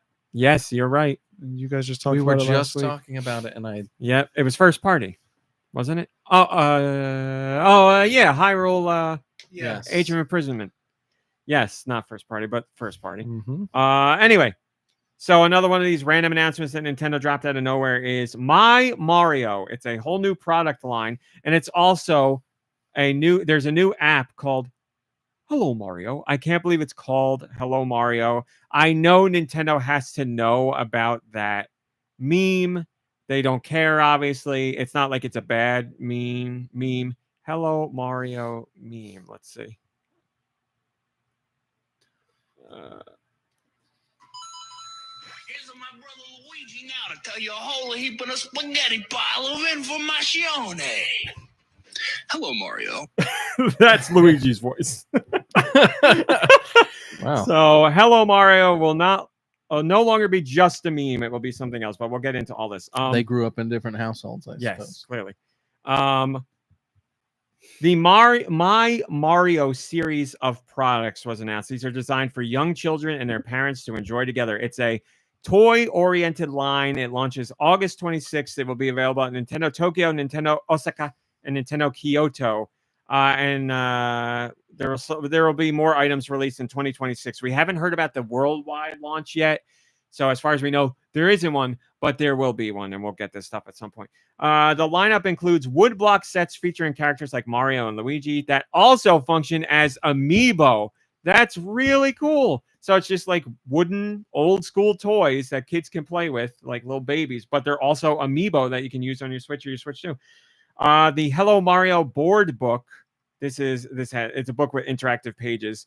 The Hello Mario app, which we'll get into, and It's Me, Mario, stop motion shorts, free 1-minute video showcasing Mario's expressions and movements. There's going to be apparel, plush toys, foods. Not foods, goods, general goods, and more. We'll learn about what else is coming to the line later on. There is also the Hello Mario app that is coming out August 26th. Again, it's announced for Japan. We don't know. Let me start this again. It's coming out August 26th. It's only been announced for Japan so far. It's coming out on mobile devices and Switch. This app will show you Mario reacting in various ways based on players' input, allowing parents and young children to play together and enjoy each reaction they see. Basically, Nintendo has taken the Super Mario 64 title screen where you messed around with Mario's head, and they're bringing back that idea and revamping it for this app to just screw around with. I don't know what else it does, but it's like it looks like Mario 64's beginning, and it looks like Mario Paint, and it's got all kinds of fun little things to discover, and you just mess around with the touchscreen to figure out what does what. The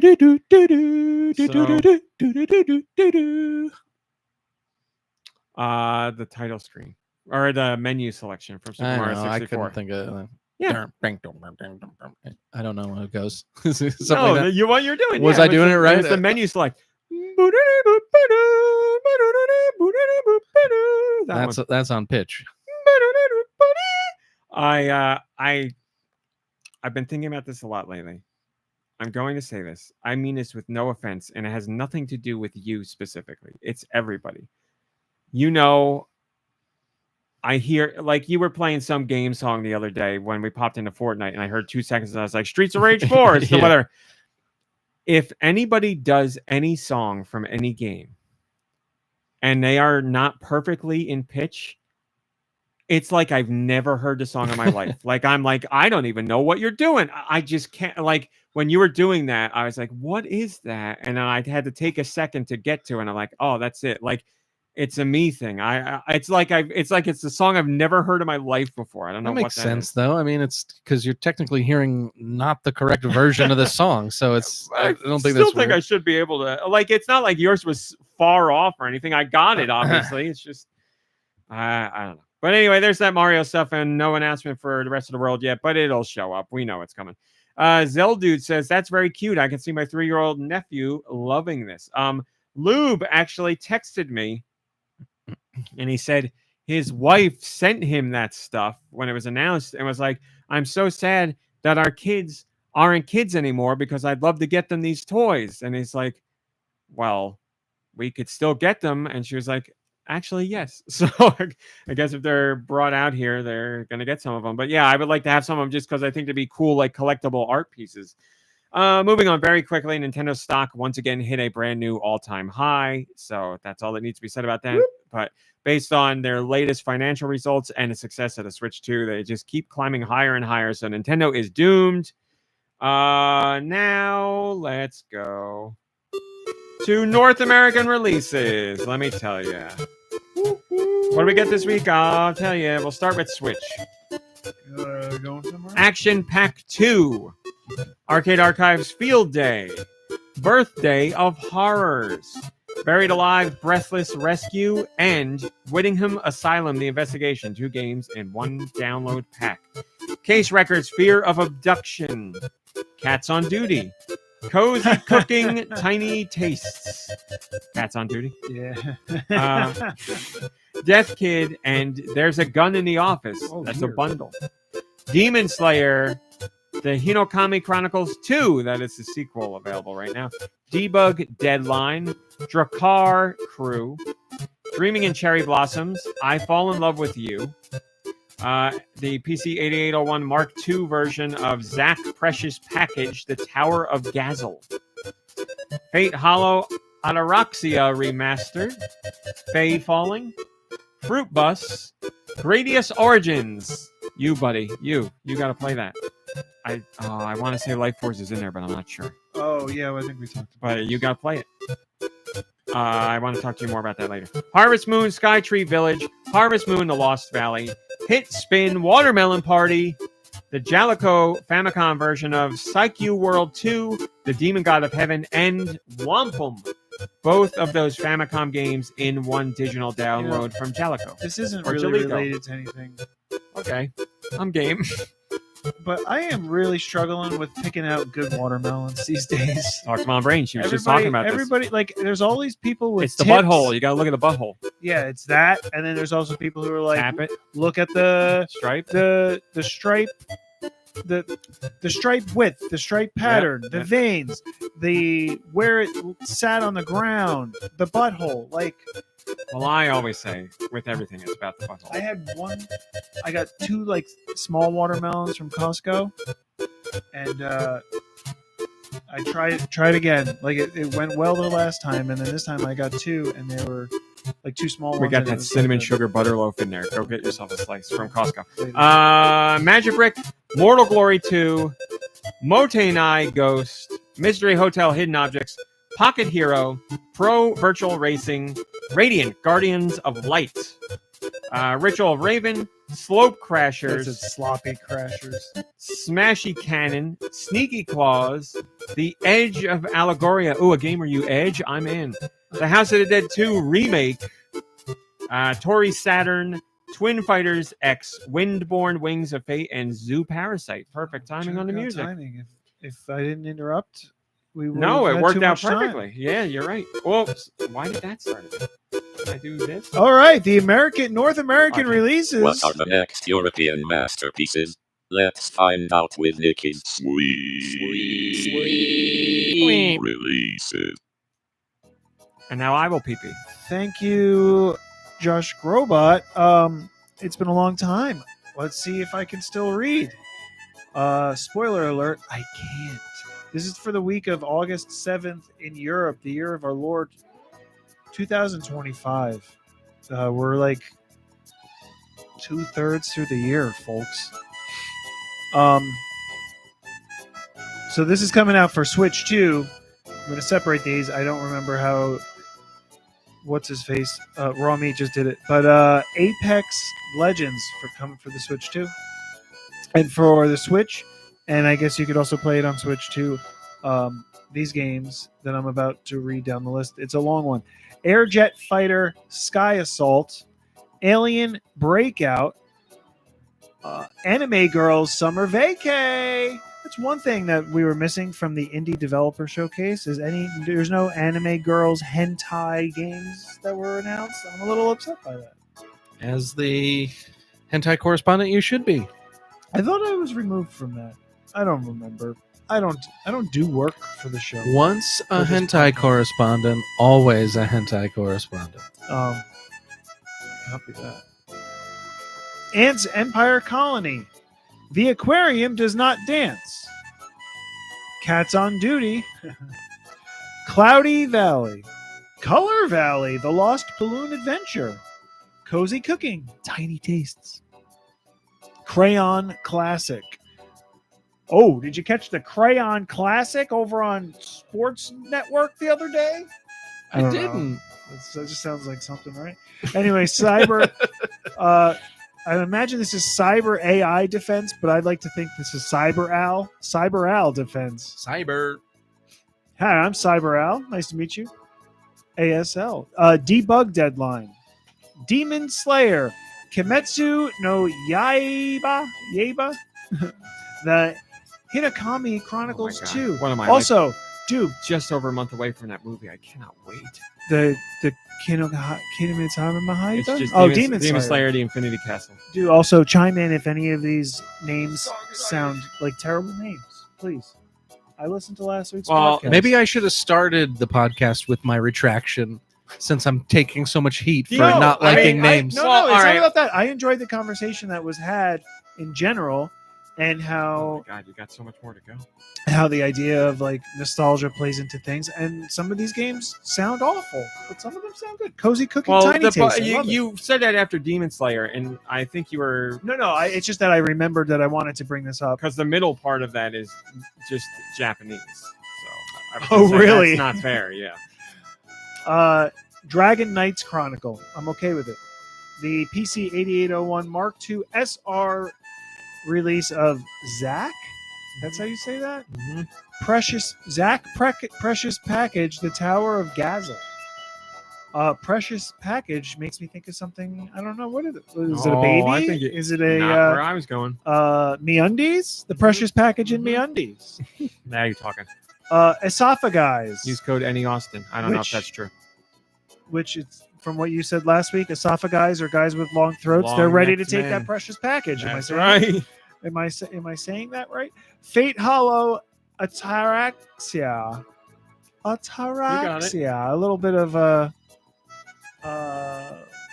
We are 1/3 through your music. Just letting you Moira know. Rose remastered. First Racer. Bad name, right? Fruit Bus. Great name. Gradius Origins or Gradius. I always said Gradius.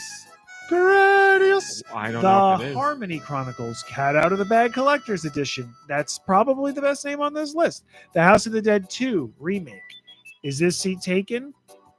Seats taken. Jellicle? Jolico from when we were kids. I know, but it's when it's That's how they write LLE. it. That's how they write it. I don't know what to tell you. Jellicle White. Famicom version. Chocolates. Put Sayuki chocolates on his pillow, World right? 2. You stupid. The Demon God of Heaven and Wampum. Mom Brain is taking her mother to Wampum? Uncle Giuseppe's. What's that? Ooh, I'm missing out. It's a fancy Italian Well, supermarket. let's not talk about that. There's only a very few amount in this region. Well, I mean, yeah. Surprise, there's one in Jersey. It's an Italian supermarket in Jersey. Korean drone flying I'm toward No, the cat's out of the bag with that already. Okay. Yeah. I just Sang Jong, Mr. Christmas, That's exactly what I was thinking. Maggie Brick, probably Magic Brick, Mini Wheels Racer, Turbo Toy Playground, Money Wash Tycoon. There you go. God. Yeah. Oh my God. A money laundering simulator. You don't know Great. that's what it is. Could be Uh, completely different. Could be money wash. Okay. I totally lost my spot. Motane Ghost. Halfway through your music. I'm almost done with the list. Mystery Hotel, Hidden Objects, Operation Night Strikers, The Organized Cappy God, I Sweaty, Pimp Up Dungeon. There you go, Pimp Up Dungeon. How Money about Wash Tycoon puts you in the business of cleaning money literally. I wanna pimp you up into dungeon. Ritual of Raven, Rookie Baseball Shoots, Slope Crashers, Smashy Cannon, Sneaky Claws, Turbo Kid, Twin Fighters X, Where's the Culprit? And last but not least, Windborne Wings of Fate. Nicky Hill, is there a comment? Nico Darunia commented 17 minutes ago and said, "This sweet releases king is back." He's back, people. Thank you for the welcome. I also realized I made a mistake. I was like, I'll start with the Switch games on my North American releases, and then I never went back to Switch 2. Chillin' by the Fire, Romancing Saga 2, Revenge of the Seven got a Switch 2 edition, and EA Sports Madden NFL 26 coming out the 14th. But if you get the special early access version, you can play it right now. And you just reminded me, I was supposed to say at the very beginning of this podcast that I almost didn't come because last week you said if you have a problem with Chilling by the Fire, just get out of here and we don't want you here. Or you said like, you know, if you think the Yes. game is dumb, So then you- don't be here. And I was like, Ah. well, I shouldn't even show up tomorrow. And I don't think it's dumb. I just don't think I'll play it. So you can stay. Yeah. Yeah, I'm here. I'm here to stay. Okay. Okay. No, Nicky Hill, what have you been playing? A couple of weeks ago, maybe I played some Donkey Kong Bonanza. I mean, I like it. I don't know how much I love it. Just smashing stuff, but that's the point, right? And No, the point is getting bananas. Oh, banana. yeah, but they're like all over the place. They're all Yeah. hidden. What I don't like is going underground and then like the way you get like that weird underground tunnel vision view because like you're inside of your environments. Mhm. You just got to make a bigger hole around Yeah. you. Well, then the other thing that I don't like, so there's two things that I don't like, is if I smash all of the sides holding something up, it doesn't come crashing down. May I counterpoint that?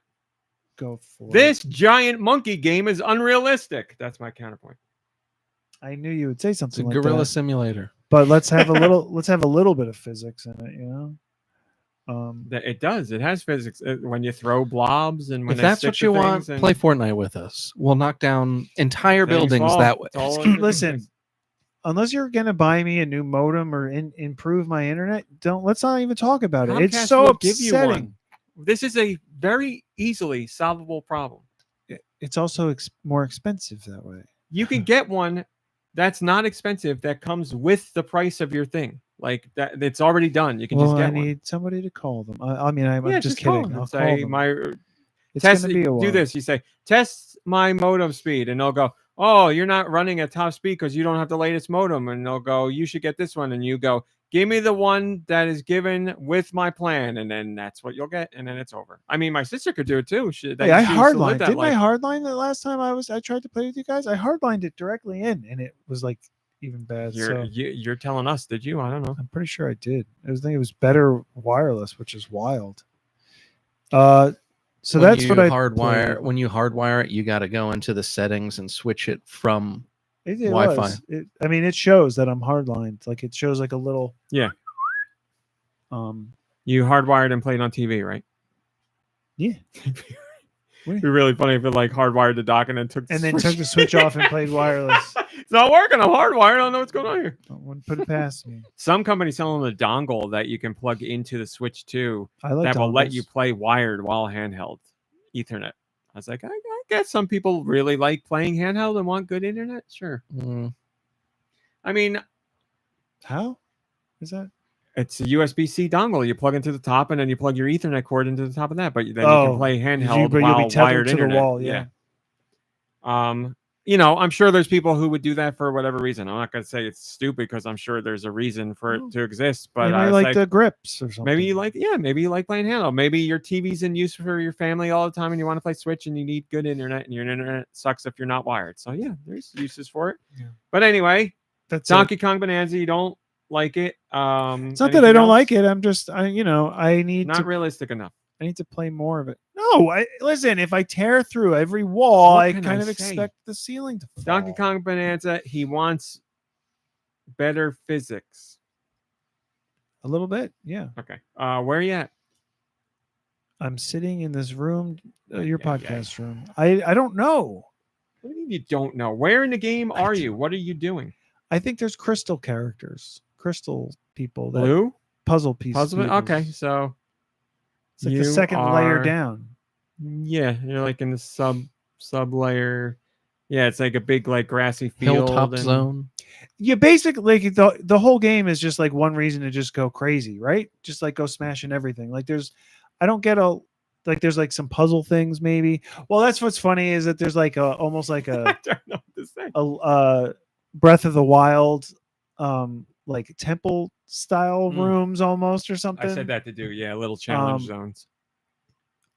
There's one that I've spent way too much time in because I know there's like a broken piece of like a cracked piece of a wall on the back. So like at the very end of the thing, there's the platform that you end the puzzle. This room, is a challenge. the you're saying, challenge space. room. Yeah. But underneath that, there's like a hidden banana, Okay. probably. Whoa. And I feel like you have to get a piece of bomb fruit or whatever it is to like drop down and throw it through the wall in the back and then come back all like around and come back down, but can't seem to get it open. Well, you can pay one of the Womp puzzle pieces to get a banana and then pretend like you did it anyway. womp. Sorry, say that again. You can pay one of the puzzle pieces Uh, and he will give you a banana and then you can pretend like you did it anyway. no, but I still didn't do it, and I would know. That's why I said pretend. Yeah, but I can't look past Okay, that. then Anyway, get that's the all. banana. That's all. I've done. That's all I've played. Banana. Okay. Dude, what have you been playing? Woohoo! Played some Animal Crossing New Horizons. Played some new season of Fortnite, which just came out 2 days ago. Fortnite. As usual, beginning of the new season has a lot of sweaties, and but yeah, we're still having a good time. They brought back a lot of shockwave You're a sweaty. traversal methods, so that's fun. And The roly poly's coming later this season. yeah. There's a lot of cool weapons. I like a lot of the weapons. There's like a homing rocket launcher that shoots 7 rockets at once, which is really cool. Wherever you aim, it like paints the target, That and is you really can like cool. move them in midair just by aiming at something else. It's really cool. So far that's pretty great. There's a sweet minigun, cool assault rifles. There's like a shockwave grenade launcher, aliens. There's Mighty Morphin Power Rangers. There's Halo. I think they said players have already killed over like 250 million bugs. I think that's what it was. Like they said that today. I can go. Oh wait, can go I find saw an email about that or something. Bugs, and it just made me think like, oh, they've been listening to us because like dead bug. Exactly. We should get a little something, a little piece of that epic action. I think we're owed a it. little piece of something. It went well for Carlton and his dance. So, but yeah, Yeah, Fortnite, you've now squashed 250 million bugs since the invasion began. it's amazing. Yeah, and I also our friend that plays with us was nice enough to help me get the Corvette by doing some creator missions. So now I've got a really sweet car, and that's Fortnite so far this season. Played some more of Tales of the Shire on the Xbox Series S. Oh yes. Same as last. I put so much time. I'm like embarrassed to say how much time I've put into this game. Don't be embarrassed. I'm at about 51 hours into this He's game. embarrassed because it's not that good. Yeah. It's not great. It doesn't run well, and a lot of the stuff is very, very monotonous. You're doing a lot of the same things, and you're going back and forth, on fetch quests and. This Shire, I'm tired. Yeah, but there's something. It's your love of Lord of the Rings. Yeah, being a Lord of the Rings fan, and they do it such great justice. Like a lot of the lore in it, a lot of the ingredients, a lot of the recipes, a lot of the characters, a lot of the locations. Like they're things that some of them are things that you only read in the source material, which is like amazing that they have all that stuff in there. So there's a lot to really like about the game, but yeah, overall it doesn't run all that great, and I find it hard. I'd find it hard to recommend it to really anybody who's not like an uber Hobbit fan or like a real big cozy game fan.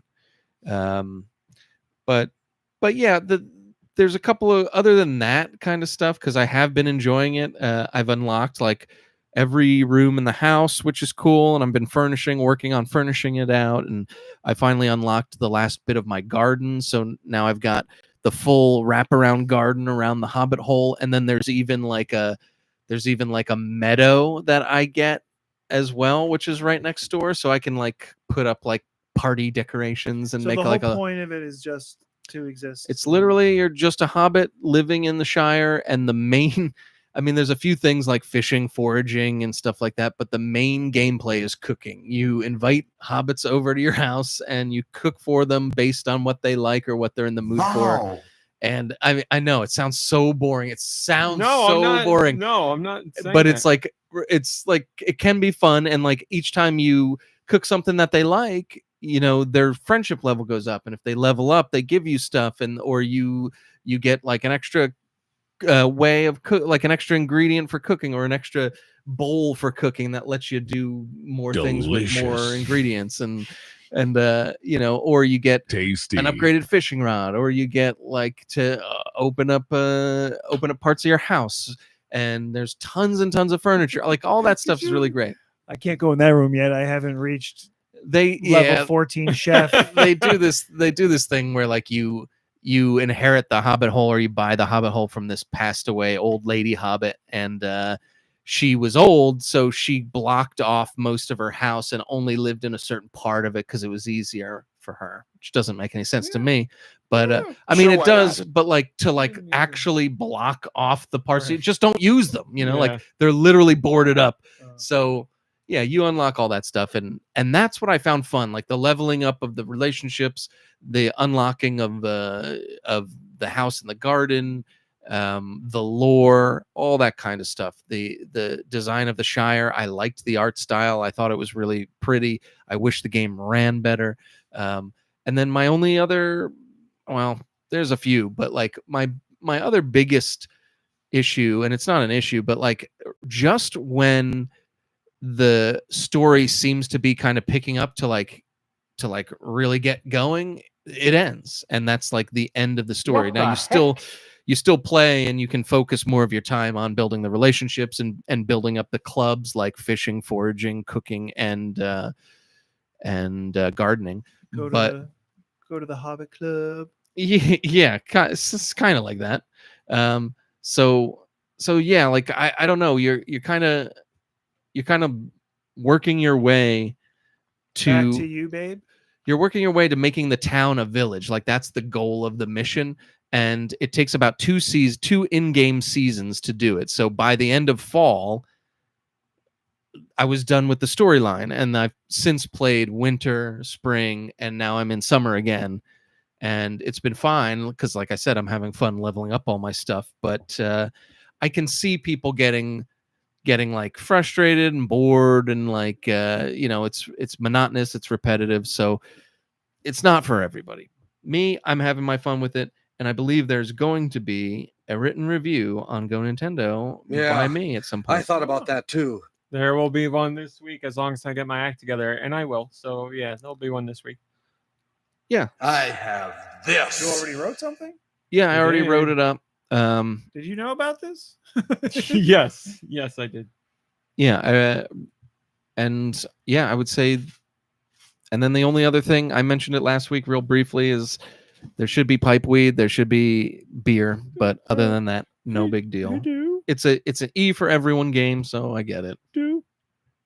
Excuse me for interrupting. Are Please. there limes in the George. Shire?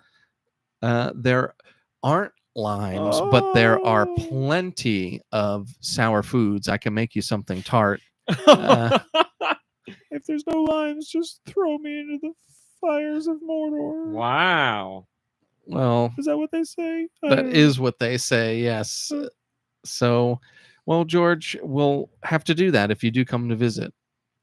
Actually, Mordor's nowhere near the Shire in this game, so we'll find something you like. I don't know.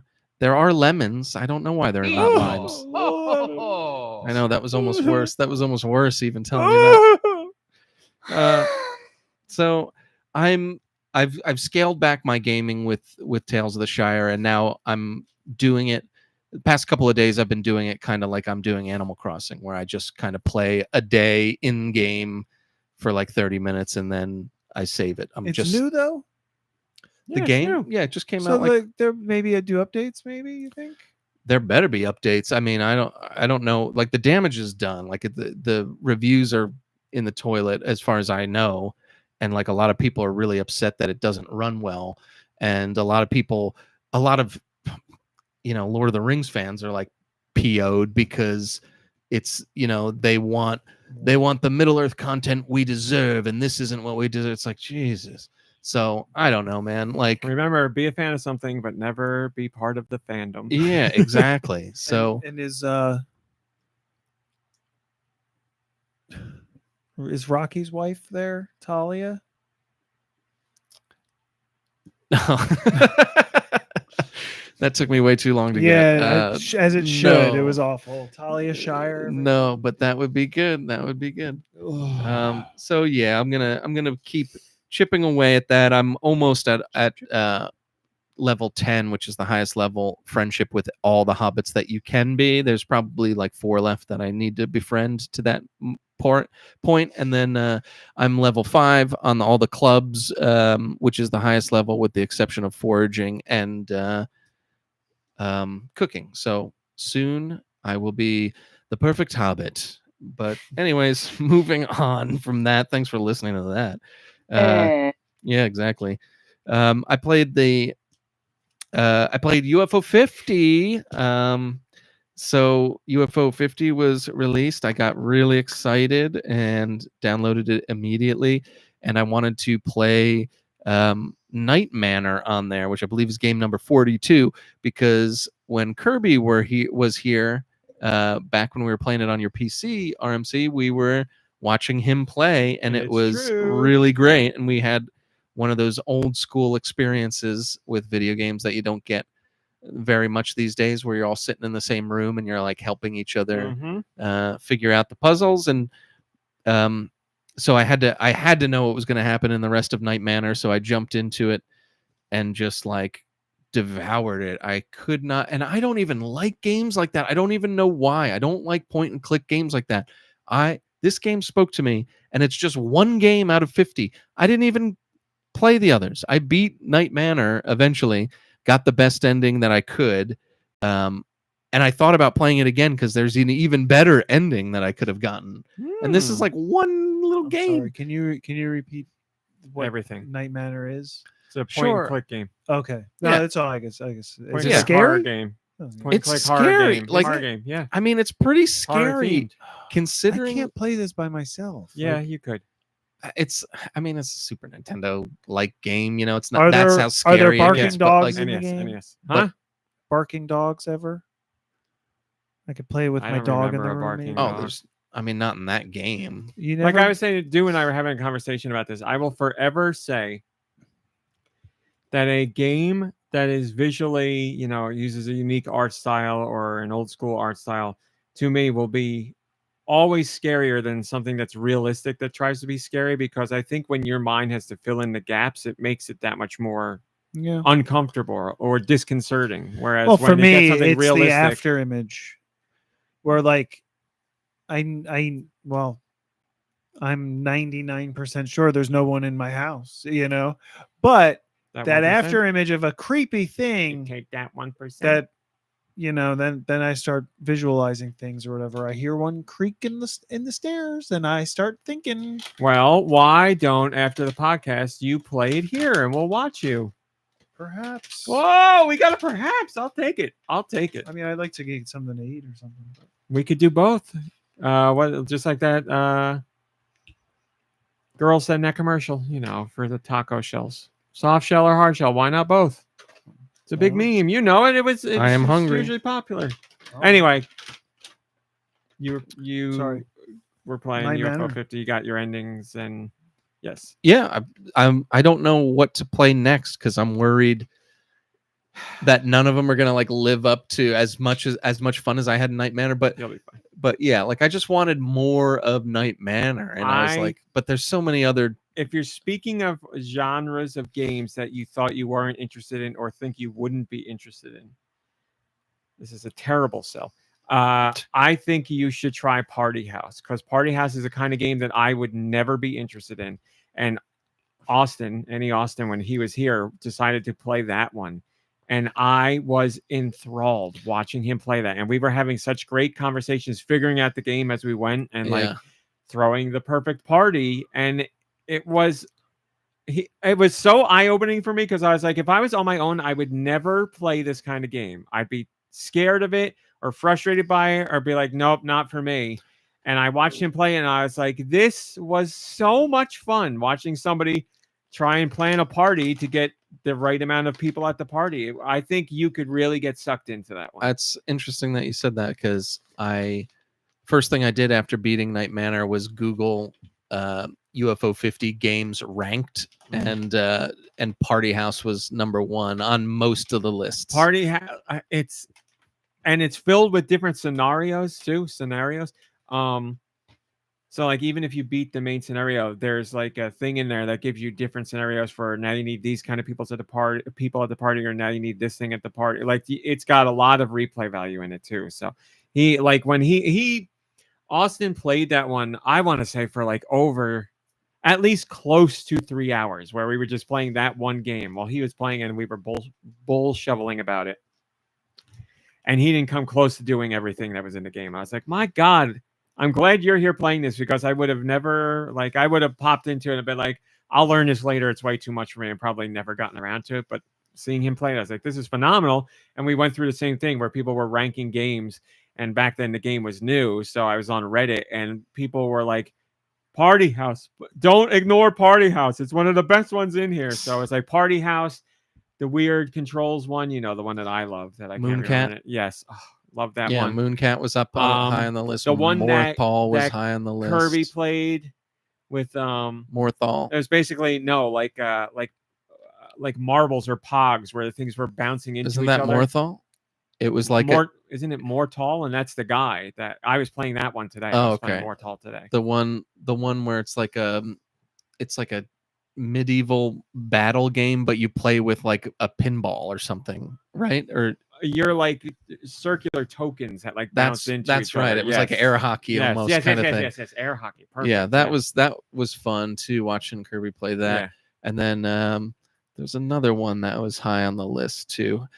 Surprisingly low on the list was that owl game, because I remember thinking that looked pretty fun, but it was fun. It's just that's more of a straightforward like spoof of a beat 'em up. So Right. the other ones are trying to do something new. And here's the other thing we didn't even touch on when you were playing it here. That game is filled with hidden games that aren't listed in the 50 really? list. Yeah, you can put in codes to unlock what? other games that aren't even listed, and like games that aren't finished, and like there's a whole sub layer underneath the game of other games that you can't access through the regular menu.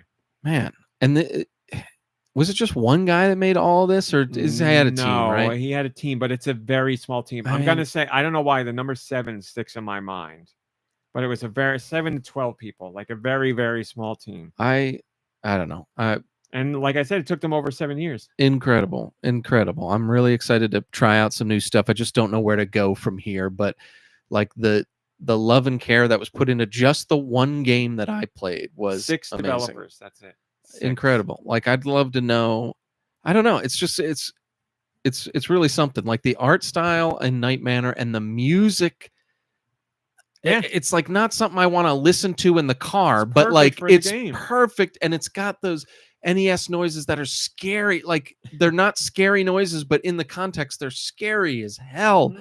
And like just exploring the manor, and it's got all that. I love all that kind of big scary house and exploring, and you kind of one thing you get open something over here, and you have to use your brain to do all that stuff. I love point and click games, and I especially love horror point and click. I played a lot as a kid, or like horror point and click. I have fond memories with my family of playing those. So when that collection, when UFO 50 came out, that was like at the top of my list of the one I want to play, and I was like, I'll savor it and I'll play it like later. And then Kirby started playing it. I want to be like, no, I don't want. I was like, it'll be fun to play with friends, and it was a great time. So. Yeah, man, it's but great. I still got to go in and play it myself because I didn't finish it. So I'm very much looking forward to getting into it again. I have been. It hasn't been far from my thoughts, to tell you the truth.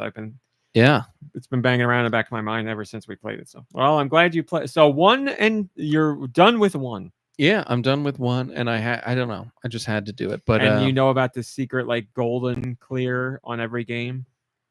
No. There's like a secret thing you can do in every single game to get like a special gold something or other. So you could play this game forever. Yeah, probably. I mean, it's a huge bang for your buck. Oh my god, yeah.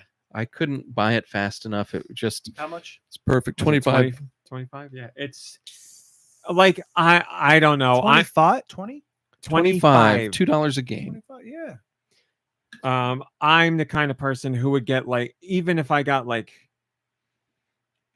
if I spent $25 on Night Manor, I'd be like, money well spent. Loved it. Exactly what I wanted. And to think you get 49 other games plus all the hidden games, and all the games are quality made games. There's no farted out games. There may be games you like and don't like, but they're all quality experiences. That's like the biggest thing, I think, is that they're going to be like quality. Yeah. It's not just some. There's nothing they just threw out there. Yeah, the idea of the game was, what if we did Action 52 or whatever it was, but we made every game good. I mean, it's amazing. So it's amazing. So very happy I got to share that news with you. I could not believe it got announced. Yeah. 50 cents a game. 50 cents a game. Oh, is that? Yeah. My math is terrible. So that was great. Definitely worth the 50 cents. That one game anyway. But I also played the Mina the Hollower demo that came out, which Deux backed. I He's backed a backer. That way when you back play in the that day, game when it comes out, remember you're playing it because Deux supported it. along with a lot of other people and these great developers. The game is shaping up really nice. I mean, it nails what it's going for perfectly. What it's going for is not my kind of game and not my kind of looking game.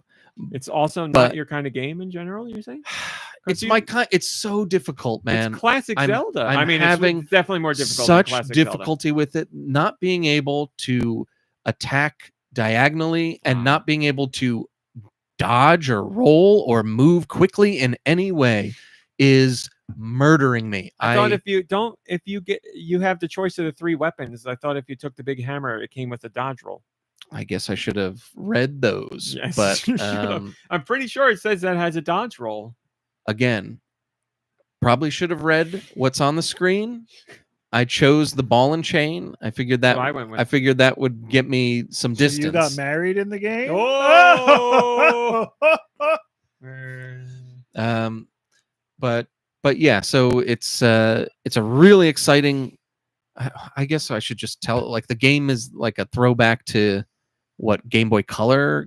It's it's very inspired by Oracle of Ages and Oracle of Seasons. Yeah, so it's got that, and it's got that art style which is nice. It's not bad, but it confuses me as I play it. I don't know what's in the foreground, what's in the background, what I can jump over, what I can't. Like those kinds of things don't look great to me, and it confuse me, and it affects my enjoyment of the game.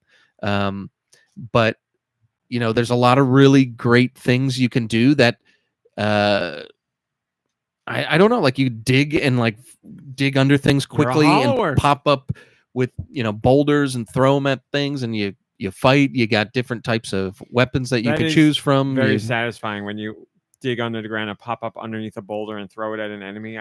Yeah, like really good. All that stuff's really good. Then they taught you that when you pop out of the ground, you do like an extra jump, and I Yeah. did. So like, I was again. It's great because there's a lot of things you can do with not much. You know what I mean? It's like there's like 2 buttons, and like there's so many things you can do, and it's like all really clever and interesting, and it leads to great gameplay.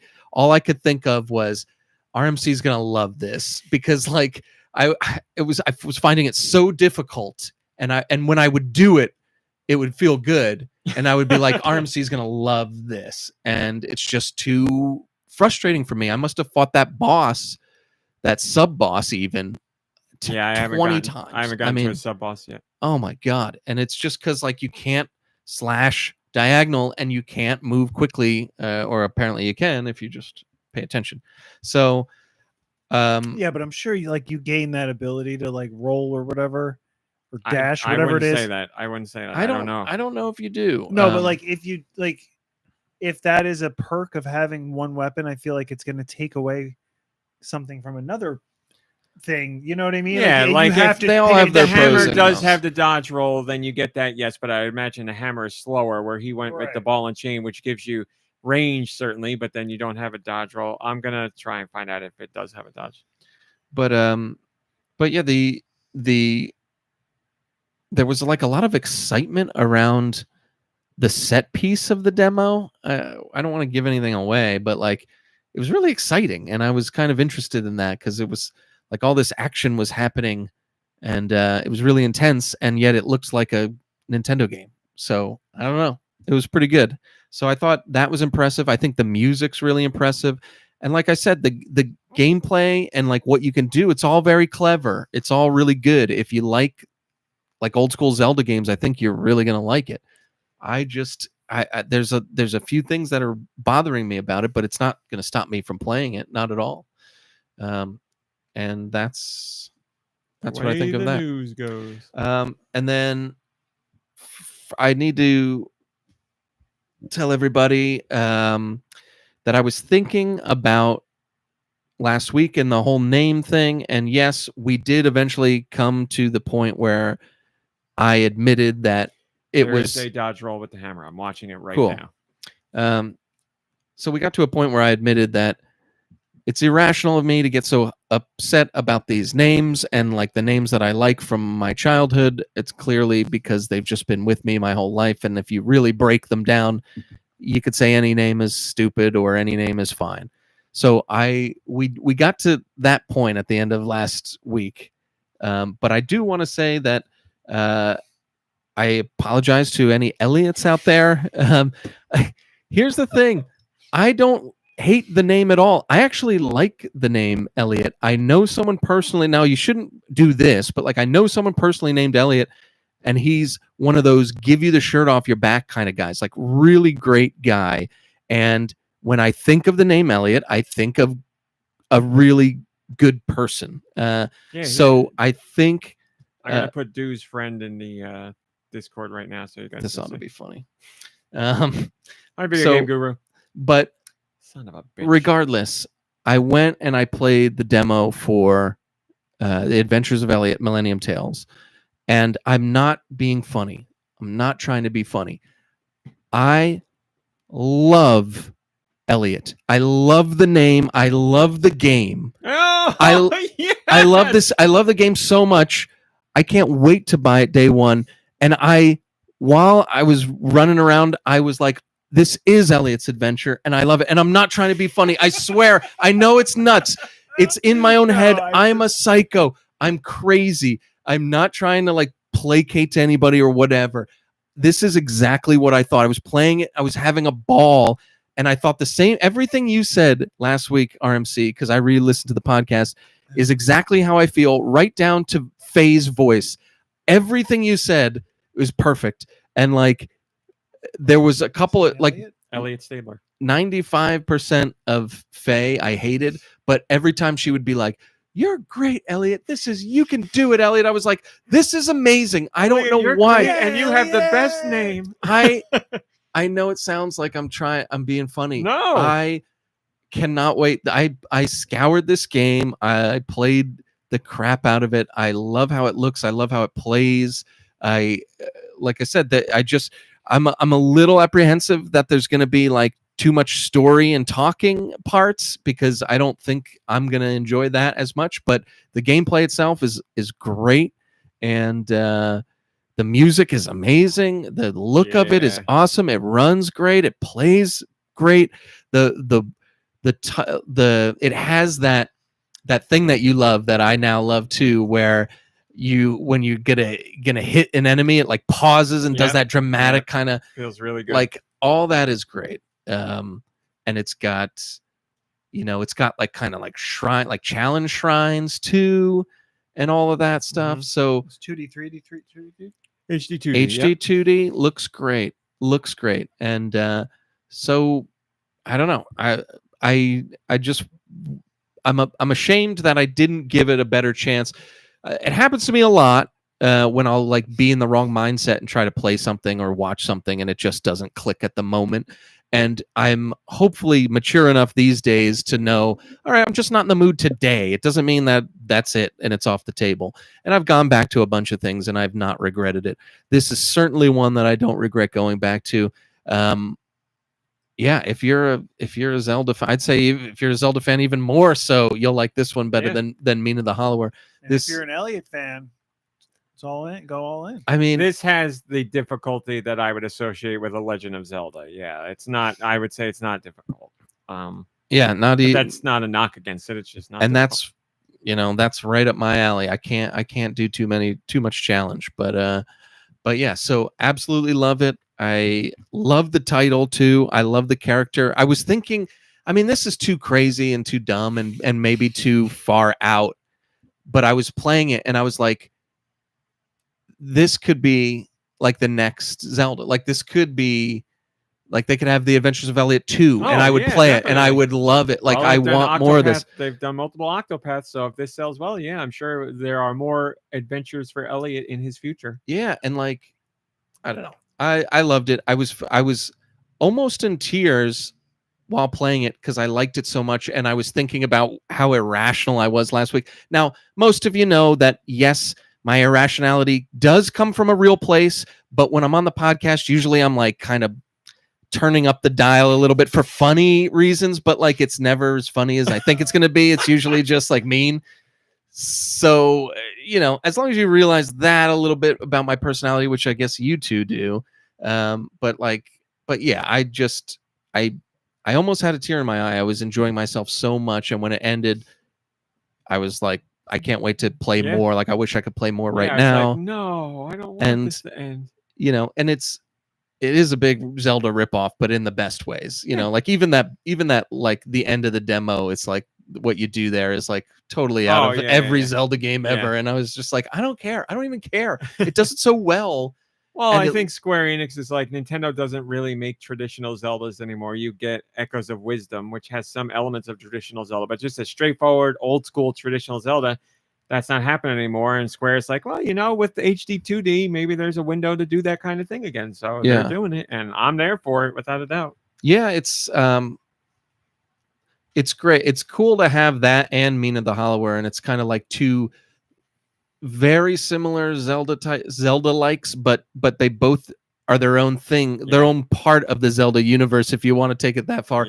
And Mina the Hollower, while it's very Zelda like, I find it so challenging that like I think it's its own thing. Mina the Hollower is much more difficult compared to the games that inspired it. Without a doubt, Mina the Hollower is meant to give you a challenge. Yeah. So you're but not it's wrong there. Really well made. They're really doing a great job with it. So I think a lot of people are really going to like that. At least I hope they do. But they're good. They got their Kickstarter and it's done. Everything that comes out after that is gravy. But still, yes, I hope it's a big success for them because I think it deserves it. And they've been working like crazy as a supporter of it. Like Stilbert says, sounds like the people with the big Elliott money got to a certain sum. Big Elliott got to do. That is funny. That's really funny. You wouldn't be saying that if you played the game. But yeah, so that's that. If anyone was offended by my nonsense, then I truly do apologize. But you know what? A nice solve for that would be playing this demo because it is going to make you feel just nice. I don't think the title is bad for me. I think it's more of just like, it just feels like it's a couple syllables too much. Well, that Adventures of Elliott, The Legend of Zelda, it's like, the same syllables. No, it's not.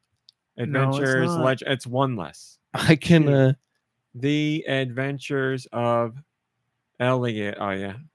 The Legend of Zelda. So two, you're correct. But something about those like the way Elliott. The Adventures of Frank. Yeah, that's I'm not a big fan of that. The Adventures of Franklin. See, okay, so there's two different things here because Elliott is like 3 syllables and it just feels like I get bogged down at the end of it. Frank is just like too hard. The Adventures of Franklin. Carl. Adventures of Carl. I don't want to go on his adventures. I mean, I'm not saying I love the name Carl for this. The Adventures of Johnny. But because it's like because Carl kind of just like brings you to the end, like Carl's got no like whimsical aspect to it for me. I mean, I'm saying if it's Carl Winslow, not the best name, but like for this, I'm sorry, Carl's out there. I'm not saying your name is bad, but like he's gonna have his apology tour. You're the one who liked the Carl name. I'm saying it's the way Carl comes out. That is a perfect gift, Drake. That was very it fast. Just kind of like glides to the finish a little bit. Carl does not sound like a mystical, whimsical name for a character like this, for a game like this. But that's what I'm just saying. So, Yeah, I didn't voice it last week, but I think that was part of my problem as well last week. It's just something, But as, it goes with what you were saying about liking something and then your whole perspective changes. I ended up liking the character as I was playing it, and then it was like I love Elliott. Like there's an example I use all the time. Not love Elliott. This is similar but not the same thing. This is an example I use all the time. Back in the day, I had this boss who's a really, really great guy, but his name was Elliott. He had this snaggletooth. It was the first and only thing I could ever see every time I looked at him for like the first week I worked there, all I could see was this guy's teeth because they were so bad. And then, but he was like a really great guy. After a week, I don't think I ever noticed his teeth ever again. Like he was just, I'm not going to say his name, He but was my a boss. human. Like, I mean, I know that sounds shallow and stupid, but like it's how my brain was working. And it's a similar kind of thing here. Like I didn't know Elliot. His teeth weren't great to me, but now his teeth look great because I like Elliot. So I don't know. I know I sound stupid, but that's part of the fun of being in my head here. So thanks for listening. That's what I played this week. And RMC, please take us somewhere else. I would love to, but first I'd like to stay with you for a second, if it's okay. Please. Your time when this game clicked for you was the third attempt playing, correct? Yes. So am I allowed to talk about the second time? Sure. Okay. So the first time was he got the fillability and was like, not for me, and turned it off. Fillability. Yeah. It's like the first line they say. It's like the narrator before the game. You haven't seen any characters or anything. It's like, to the world of fillability. And he's like, and out. I was like, I got so upset. So the second time he got to where they're talking to you in the beginning and you're in the town and you have to leave the town to go play the game. So you walk down out of the castle and you go to the left and then the game begins.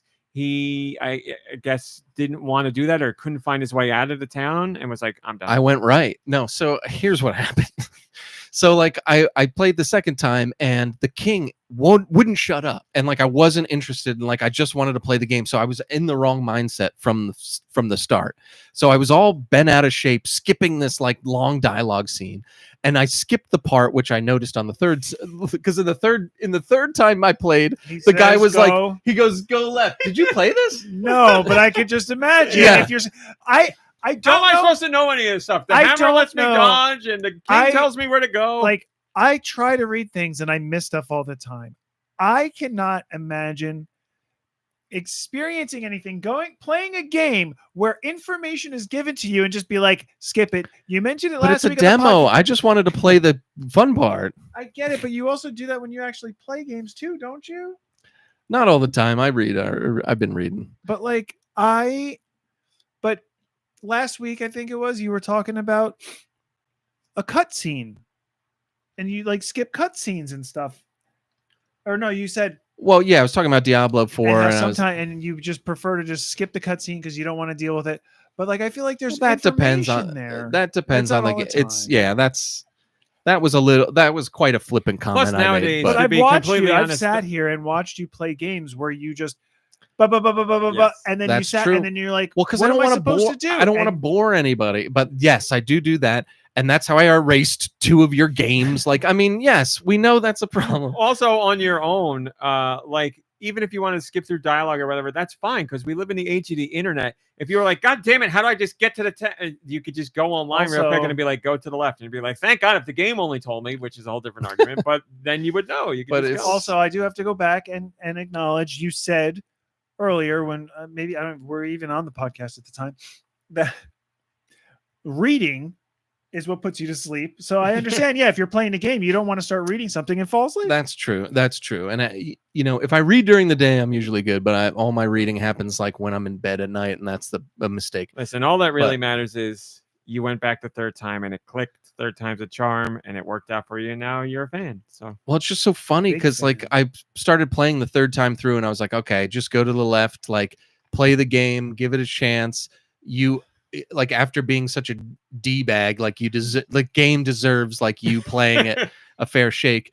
And like literally, I'm walking out, and like the first soldier there is like, if you go left, you leave the town. And I was like, why didn't I talk to you last time? Like it was like literally the first guy. Like they hired somebody for me this time. It's unbelievable. So yeah, and then like once I got out of the once I went left, because the second time the game really opens up at that point. The second time I didn't read anything, as you know, and I went right, and I was like, "There's no way out of this town. Like, and there's nothing here. Like, no way out. Like, this game it's like sucks. I went right. What else do you want me to do?" Yeah. It's funny because at some point in the demo, Faye is like, up is north and right is, and I'm like, that's really funny. It's like you should have told me that earlier. Yeah, it's like if only two heard that. But I was like, you probably would have skipped it anyway. Shut up, you stupid fairy. And like I like phase abilities and all that stuff. Like all that's great. That So teleport move and they're like the run really fast. I love that it's stuff. all Yeah, great. that's good. So But anyway, yes, you listen. You tortured yourself, but on the other side of things, you came out glowing. So I'm glad you did, and I applaud you for going back in multiple times to make it click, and then it clicked. So I'm very happy for you. well, it's not that it wouldn't have clicked. I just wasn't in the right Yeah. mindset. Like I wasn't paying attention. I wasn't in the right headspace. Like it just Started off on the wrong foot with the game's name, and then you heard fillability, and you were like, it's "This is and a it one-two all punch." yeah, it all spiraled down from there, and it's a shame that I almost missed out on this. But yeah, this is going to be day one. This is really great. I'm really excited for this. I am too. I am too. Thank you for asking. What did I play? I played Fortnite. Tried out the new season.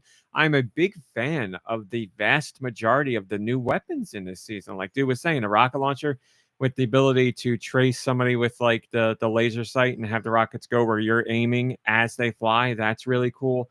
That little bug gun that you can get. That's like the Bug Blaster. I love that gun. Like the thing that shoots salt. there's there's only like there's the one new shotgun which is fine and I'll use it. I'm just not crazy about it. But outside of that, like every weapon, I legitimately like them, and I'm like I have trouble trying to decide what I want to go with weapons, which is a good problem to have. Usually every season it's like this is my loadout, this is what I want, and now I'm like I don't know, I could go with a number of these together. So Yeah, I know. As it usually does, I'll refine what my loadout's going to be moving forward, but there's less. I think what I'll say is that there's less guns that I wouldn't want. Yeah, Like yeah. there's only maybe 2 that I would like Yeah. leave no matter what. I agree. So yeah, we're just early on in a new season, but again, another fun season. Look forward to learning a lot more and getting the roly-poly thing for momentum later in the season. So yeah, I'm down. I played more Donkey Kong Bonanza. I'm still in the snow world, just collecting every goddamn banana I can get my hands on, and I get sidetracked all the time. I'm loving it. I'm going through that like cave where you basically climb your way up. It's the snow mountain adjacent to the thing with the big fans blowing off of it. So I'm climbing up that and I love it. I'm just having fun exploring and finding stuff. So you go into that game and you play for 2 hours and I'll be like, I've moved roughly 100 feet from where I started because I've been digging everywhere and finding stuff. So Did you get to what? that's right, SD. Any banana I can get my hands on. I don't want to give anything away, but I think you've seen it. Have you seen like any like rainbow colored rocks that you can manipulate or do anything with? No, Like anything. I have Okay. not. No. All right. Seen platforms that I can't walk on because I break through them.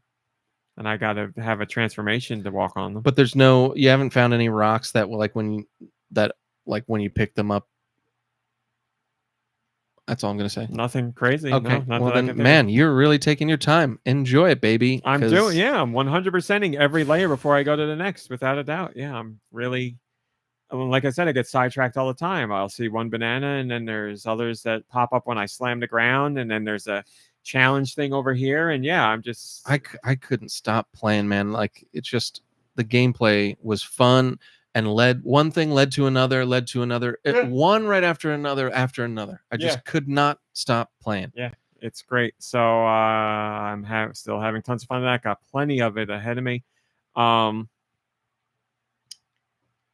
Why do I feel? Oh, I played Mina the Hollower. I just played some of the demo today. As you may remember, I played a press demo years ago when the Kickstarter was still a thing.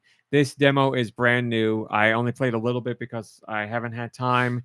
I played today in the bathtub. I played about a half hour, and yeah, I love it. I love that Oracle of Ages, Oracle of Seasons feel. And I also, if I have one complaint about Zelda in general, all the games, I would say they're too easy. So I'm down with this being more challenging, certainly. And I'm excited to spend more time at the demo.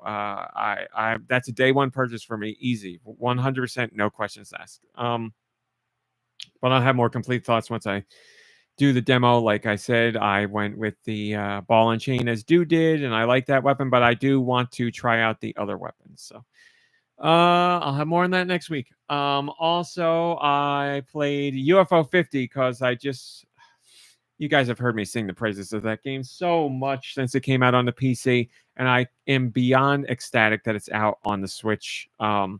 So I'm going to put in so much time at that. I'm so happy I have a way to easily play it on the TV because me hooking up my laptop, I know it sounds like it's easy, and it is easy, but there's a lot of parts going on because my keyboard is broken. I have to get a controller to plug into the computer.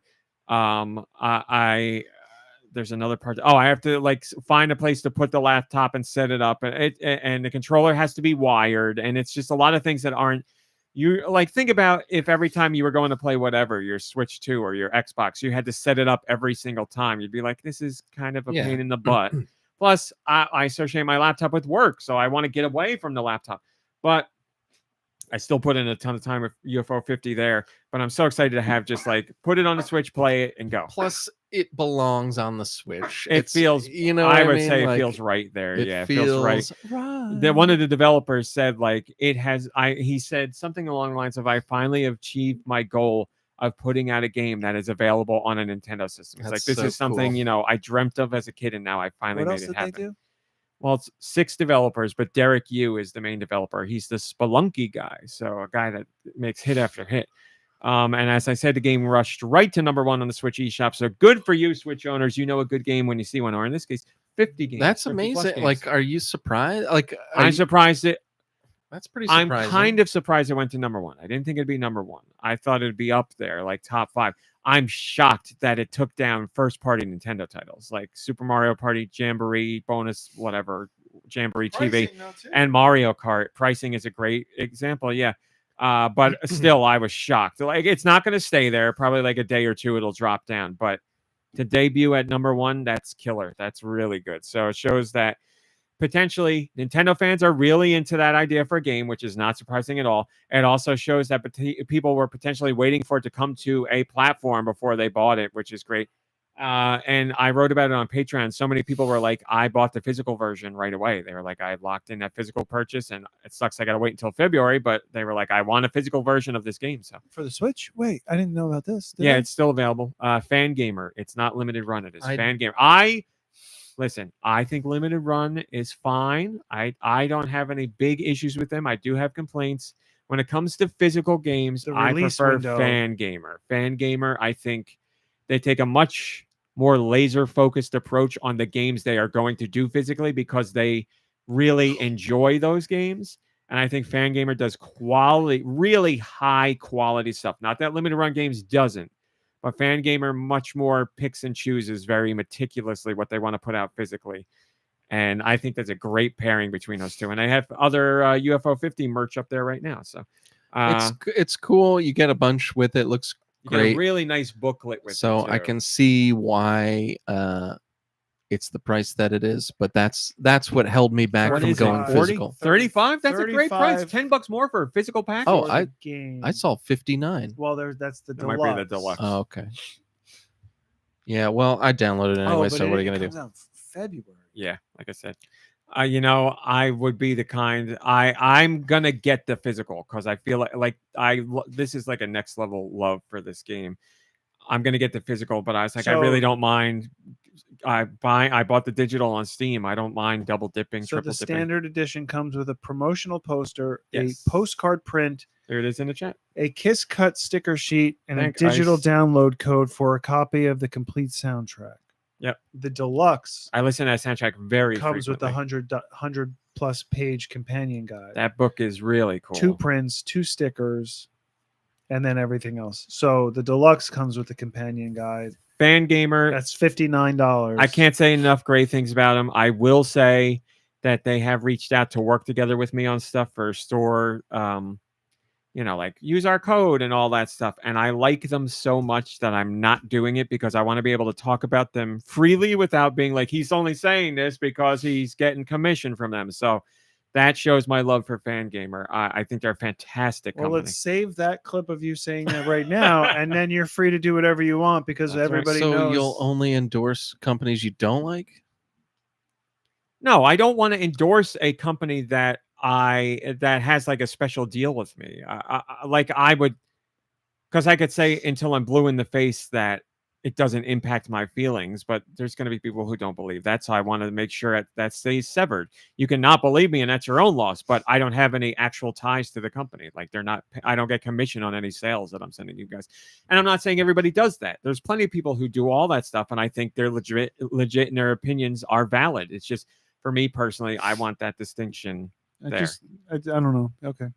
I respect. If you that. want I to just put think them there in are touch people- with Nicky and I, we'll shill ourselves for That whatever. 100% could happen with the podcast. Yeah, you Well, guys I could do think- it, and I wouldn't get any of it. I just think you want that me to there do are that? They there are talk to me people. all the time about doing it. I'd love to shill for anyone. I'll email them. I will email them this weekend. I think that's a big thing that people do too. Is that they make it a point to only back the things they support. be sponsored by and like work with companies that they see value in and respect.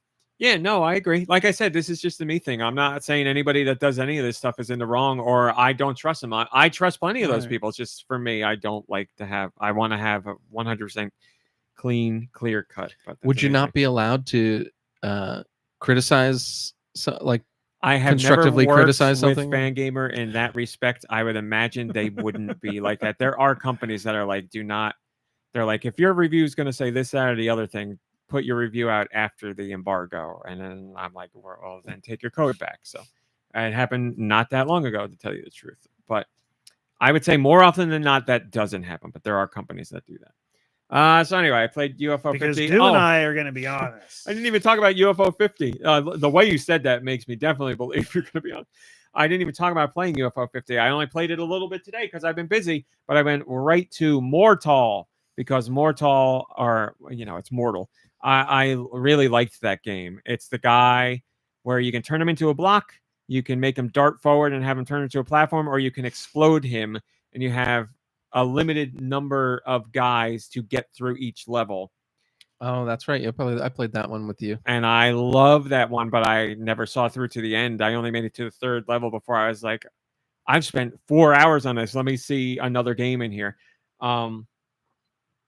So I knew I had muscle memory for that one, and I went right back into it and cleared the first level and got to the second and just stopped there. But oh God, I'm so excited to just sit down and play that game. Like so many games. The only one I beat was Mooncat, and I didn't even get all the secrets in that, and I want to go back to it. But I want to go in and play the goddamn first game again and beat that because I've come really close, but I haven't beaten it. The very first game in the whole list, whatever it is. Abathol, I don't remember. It doesn't matter. But I want to make sure I beat that. Then I want to do Monster House or Manor, whatever it is. Night Manor. But yes, I'm so excited, Nicky Hill. I'm very excited for you to play stuff. There's so much good stuff in there. So I played that, and then I played something else, and then I'm done.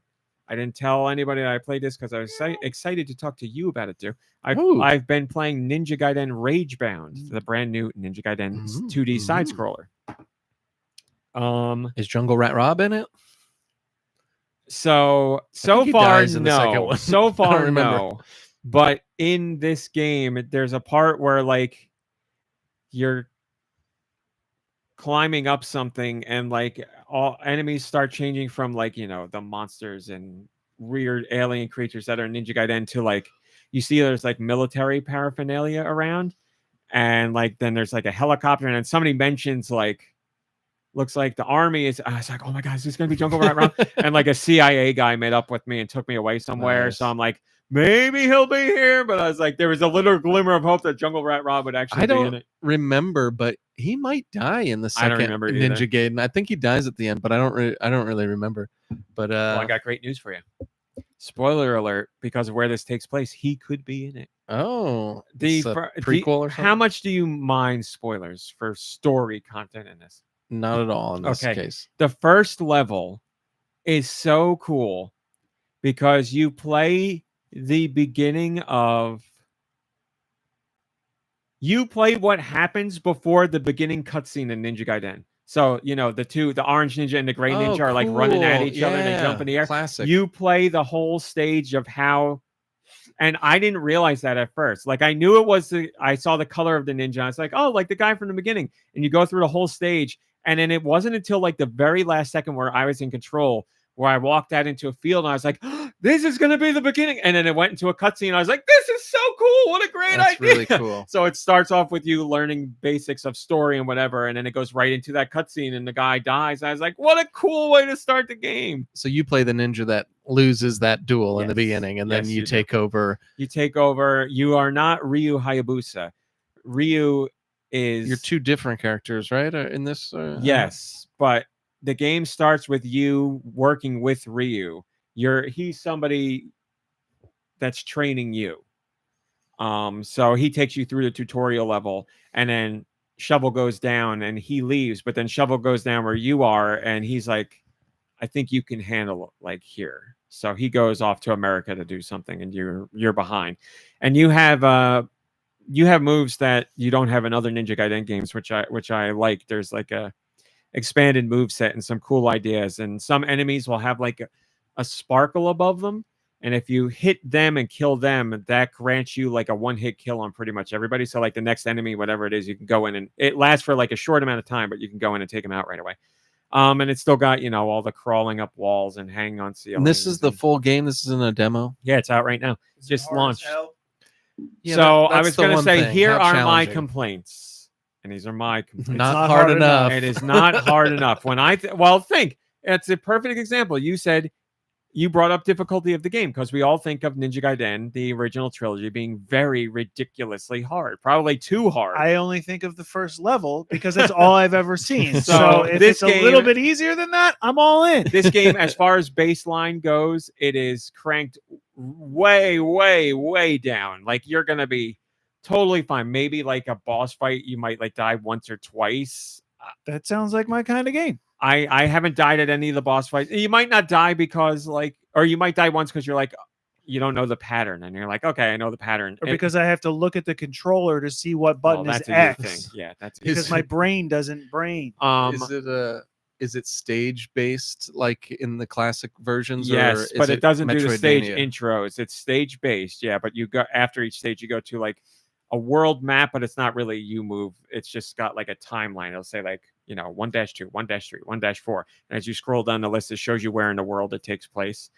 But it's not Metroidvania. It's At like all, stages. no, there's no Metroidvania at all. There's some stages that have like branching paths where you can go get hidden stuff, but not a Metroidvania. And yes, you play as another character as well, a female ninja. I don't remember her name, but she's got kunai that she throws, the little diamond-shaped things. And she moves a little differently, and she's a lot of fun to control too. So the last stage I played was with her, so I don't know if going forward, if you bounce back and forth between characters by choice or by stage, like it's like you're here now, you're this guy. I think that's the way it's going to go. But yes, my only complaint is I don't think it's difficult enough, but it's a lot of fun to play. I like the graphical style. The music I do have a complaint about, but it's a very specific complaint. The soundtrack is very good, but to use common terminology from nowadays, I feel like it edges you all the time with Ninja Gaiden songs. So like you'll hear a song that's mostly completely original, and then you'll get to a part where it's like "Bona, bona, bona, bona, bona," and then it goes into something else, and you're like, no, give me the song. And every stage I've been in has had 2 to 5 notes where you're like, here it comes, and then it goes somewhere else. I'm like, oh, that's a bummer. So it's like I appreciate that it does that to make new songs that are good. It's like a but little also nod, but... it's you can't keep baiting me like that. Like I need a level where you just give me the full song of something. So it's I do like how these new tunes have the little throwbacks woven into them. But yes, I would like at least 1 or 2 stages where you just get like a modern version of the song. Wasn't Yuzo Koshiro doing this music, or no? He was because he's Shinobi. Oh, okay. But yes, I think you two would enjoy it. I don't think you have a difficulty worry. At least where I'm at right Shinobi, now. I've been seeing the ads for that, and I think that game looks great. I'm too. sure it will be great. It's like I don't know, it almost looks like cell shaded or something. The way all these that companies the decided animation that is. we should get the people who know how to make these games today to make our games. So yeah, I'm sure Shinobi will be fantastic. And Ninja Gaiden Rage Band has gotten phenomenal reviews across the board. The one complaint from everybody I've seen is that it's too short. The original Ninja Gaiden games were very short. We just played them forever because they were so hard. Yeah. So here it's like, I would imagine you'll probably I'm going to say 2 hours is pushing it probably. Maybe it'll be an hour and a half to 2.5 hours. You'll see the whole game. Probably. I'm not there yet. But any levels yet with weather effects that blow you around, or haven't been blown around? Weather effects, yes. Or lightning that you can't see anything until the lightning flashes? Not yet, no. But I think you in particular, I've thought about this a lot while I'm playing. You will be very happy with the modern takes on classic enemies. You know how Ninja Gaiden had that weird jack-o'-lantern head guy that threw the sickles? He's in this, and they didn't try and they're not like, this is a guy wearing a thing. They were like, here's jack-o'-lantern man, but he looks way better. So there's a sprinkle of enemies where classic players will be like, oh, there's that guy, and now he looks just as weird as he did, but better. As soon as I saw the jack-o'-lantern guy, I was like, there he is. That's the guy with it's just green, his green frock and whatever. That's awesome. Yeah, that guy's creepy. I'm sure, you like the Ninja Gaiden games. I'm sure you would like this one. I only played, believe it or not, 2. The Dark Sword of Chouse 2, but I don't know. I was considering looking into this because, well, I don't know. Just wait. If it's not challenging, just wait a couple days, because then I'll virtual game card it to you. Oh, maybe next time you're over. Yeah, I'll have it. I'm Maybe sure I I'm going to will. beat it in the next couple days. So yeah, when I'm done, you're more than welcome to steal it thanks. from me. That's cool. Hi, Rex. Good to see you. So yes, very much enjoying it. My complaints. So my complaints are the music doing that to me, but it's not a serious complaint. The difficulty, which is a serious complaint for me, but I'll have to go into difficulty settings and see what else is there. And my only, so far, I don't know if it's going to change. My only real solid complaint is when I think of Ninja Gaiden, I think of sub weapons that you pick up and you use them, like the shadow of yourself or the thing that the star that goes back and forth. None of those are in this game. You do not have those sub. You don't have the 3 shadows that you can build up. Not so far. I don't know if it's going to change. I don't know what I can buy yet. There's things I can buy, so there's room for that stuff to happen. I'm only in 2-3. I'm going into, I think, so there is room for it. Like I said, they literally just introduced the other playable characters, so I got a lot ahead of me, but I was a little disappointed that I'm not chopping lanterns through levels to get the things to throw stars and all that. But that's it. I think of that as a big part of Ninja Gaiden. That's a huge part. Said this, but it's the Blasphemous team that. Yes, that made we the talked about that last week. Didn't say it today. So there's no interactive things other than the enemies, nothing to hit as you go along. That's a huge deal, I think, is like smacking those lanterns and whatever. There are things part to of it. hit for health and stuff, but there's no in Ninja Gaiden, those were all part of the background, like a lantern in the background or the bugs flying around. Yes, I think that's a big part of Ninja Gaiden. Yeah, so I'm glad you do recognize that. The level it's not a development deal doesn't- breaker for me, but I am disappointed because I like throwing in those little hits to get the sub weapons. So who knows? I'll see what happens from here on out. But say they aren't in the whole game, grand scheme of things, I would be bummed, but I wouldn't be literally unplayable. There's still enough fun gameplay. Oh, it's fun. It's definitely fun. Yeah, no questions asked. It's fun. It controls and feels much better than Ninja Gaiden, because Ninja Gaiden was very stiff and you'd get stuck on walls. Trying to get on the wall, get on and off walls sometimes. You don't have to do that hop back and forth anymore. Your character just climbs and you're fine.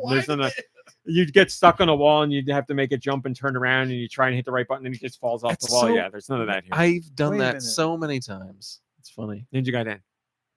No, but so when I play, there's other games that when you play where you're wall jumping, your character automatically jumps to the other side and grabs on. Yes. But I always feel like I need to press in that Ninja direction. Gaiden. And I think it's probably from that. Yeah, because you were stuck on the wall. Or the amount of times that I've tried so hard to jump and then swing my body back to grab up higher.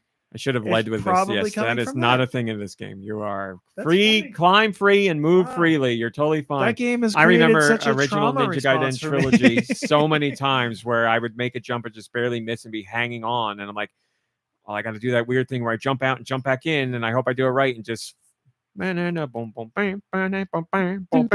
the time." And it's back to stage 3-1. So that's all the stuff I played. I played a lot this week. I just didn't have a lot of time. Hey, you got that one.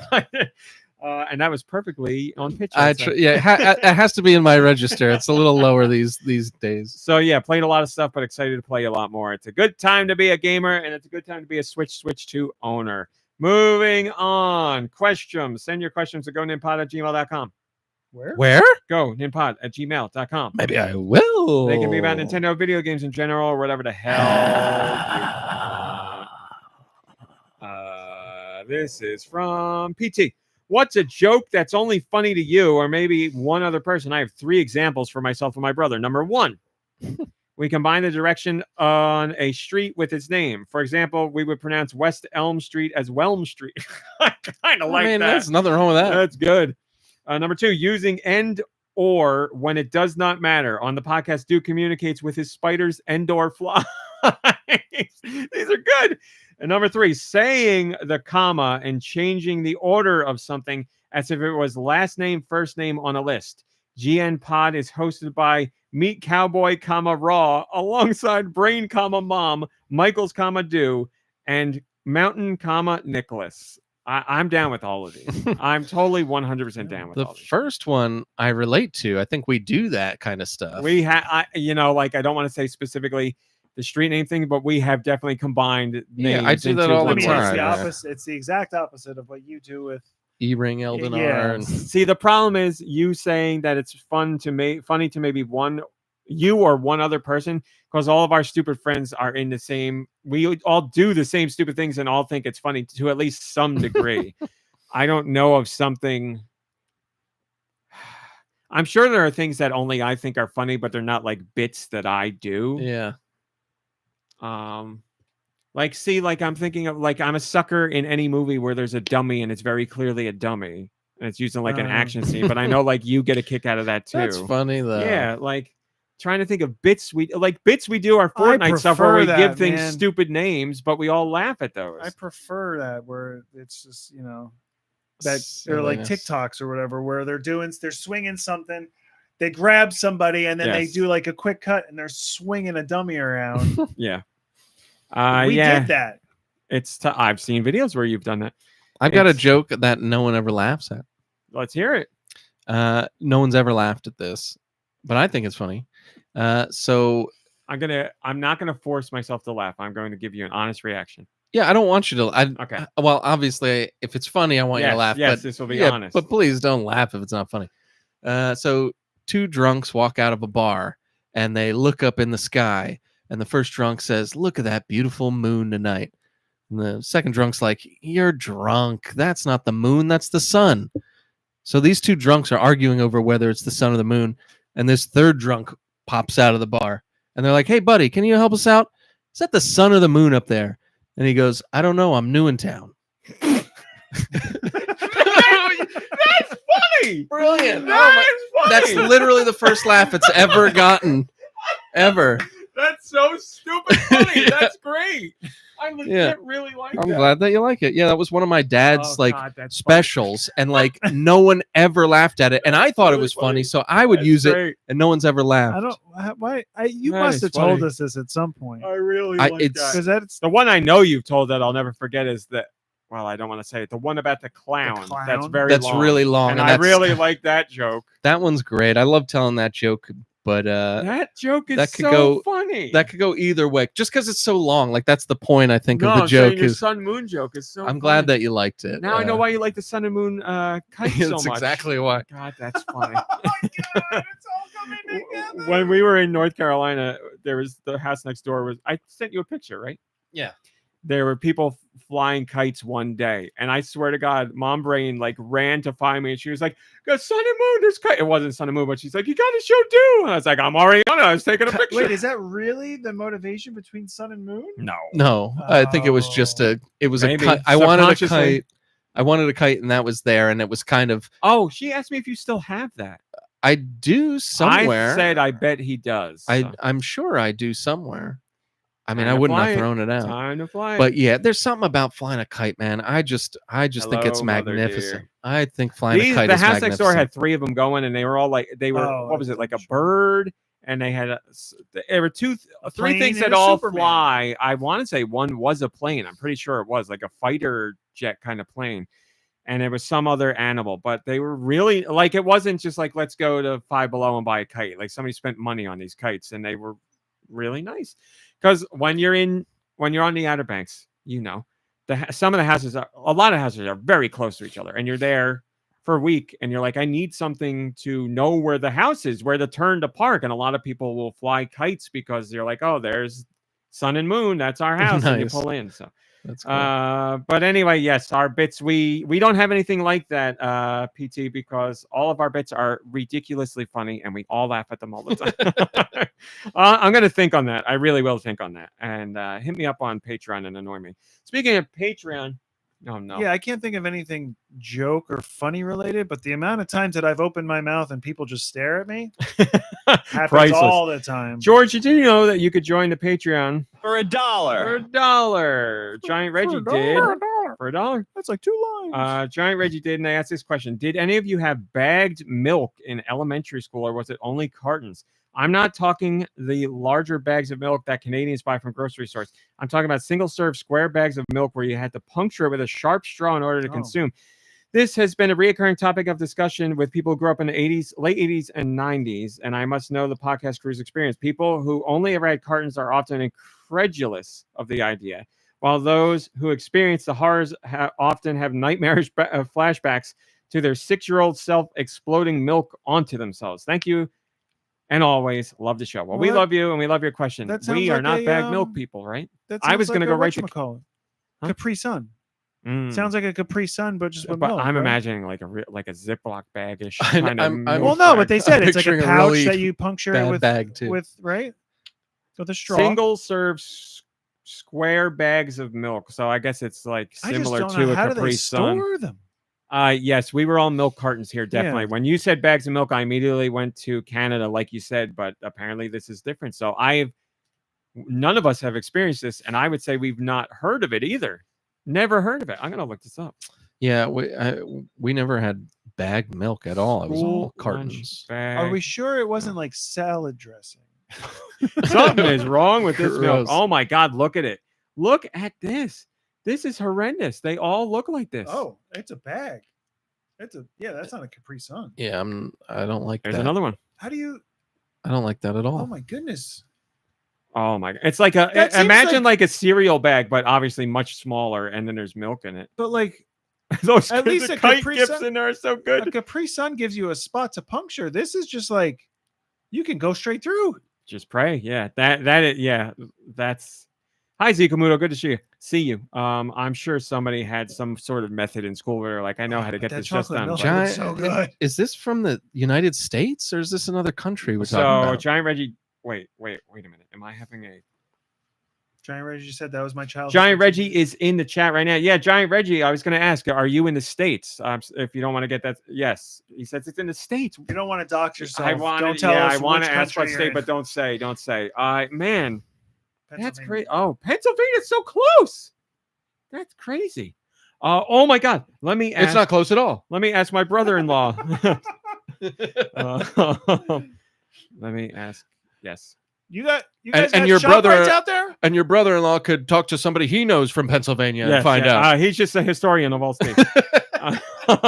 He's a milk bag historian. I'm doing the podcast right now. There's a question that somebody sent in about having bags of milk in school lunches, like school cafeteria lunch.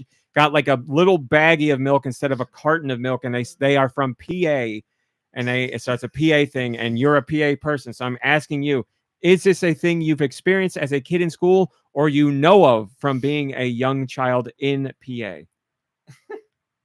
He's probably not going to get back to me before the podcast is over, but I'll get you the answer next week. Never, ever heard of this. Nothing close. 10 Division says, this is evil. Milk bags. That's a great. Go over here, milk bag. Speaking of that, Mom Brain and I have been going hard on clankers all week long because that's the derogatory term for AI and robots that use AI. And I've been getting a lot of TikToks of people seeing what's the name of the robot Tally in the supermarket and being like, this goddamn clanker, get out of my I gotta way. go back clanker. to it. I watched a clip. Of course, from, Giant Reggie, happy to. I watched a clip from iRobot because I never watched that movie. Mm. But I Oh, saw yes. I saw a thing that Alan Tudyk was the voice for the robot like the main robot in the movie. He's a great robot voice, that guy. Yeah. But he was told. So they did. I don't know if you saw this video. They were doing. They did. Oh my god! Like advanced viewings where they had like they did research or whatever. What is that even called? Screenings. Test audience. Yeah, all those things are true. That's not what I'm thinking of. But yes. But he was scoring higher than Will Smith, so they didn't credit him at all for the movie. They pulled his name, and he's like, "Oh, but that means I'm not gonna." Apparently, he did like, motion capture as well. Says Drake. Yeah, I didn't know that. but like, he's great in everything. He's it's just crazy that they just didn't even credit him at all. He didn't. His name's not in the credits. I guess he's playing a dirty clanker. Maybe in the credits, I guess, but not on like the like he's. A very high supporting character. He's like a, oh my god, he got back to me right away. There was a term that Will Smith used, but I don't know if it was clankers. And I'm gonna play my. That would be amazing if this is just like a resurgence. Gonna play my brother-in-law's response. Oh, we don't know what it's. I am not from the podunk part of Pennsylvania, so I always drank them from a carton, like a civilized person.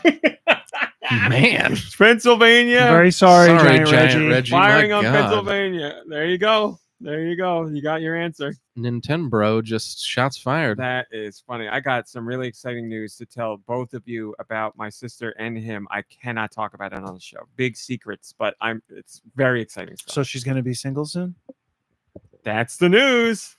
I mean, he's great. He's a great guy. I know. Just throwing it out there. Oh, he's if they do get divorced, can we keep him and she can? I'm not even going to ask. I'm definitely keeping him. Yeah, definitely. He's great. Come on, plays video games. He loves comic books. You guys, he's a very friendly guy, handsome. You guys share the same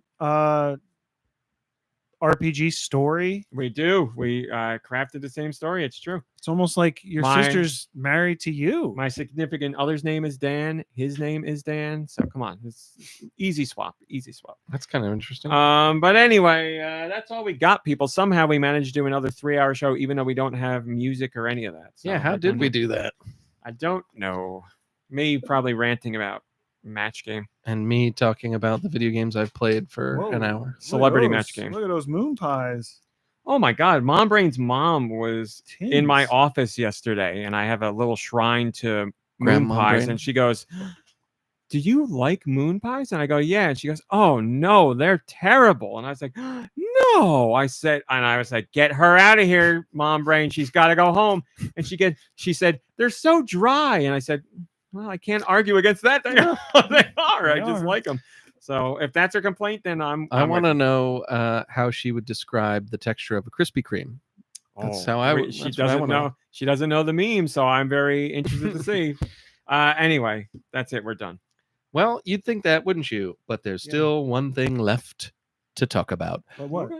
Deux Views. What? It's never news. Rumor of the week with Deux Michaels. Wow. I thought I was starring. We all did. Ladies and gentlemen, you may have heard that my spiders and flies go all over the video game realm, and they come back with the best rumors you've ever heard, and sometimes the worst rumors you've ever heard as well. But most of the time, the best. And in this case, we've got something new and improved for you. Ladies and gentlemen, for the first time ever, Deux Views has a true story for you. That's right. The spiders and the flies, they came back. They were a little nervous because they were like, we don't have rumors, but we got a true story. Like, is he going to crush us? Like an army of spiders and flies, like slowly walking up to you and being like, excuse us, sir. I treat my employees well. I don't know why they fear me. I think it's just maybe it's the giant fly swatter on your wall. Spiders and/or flies.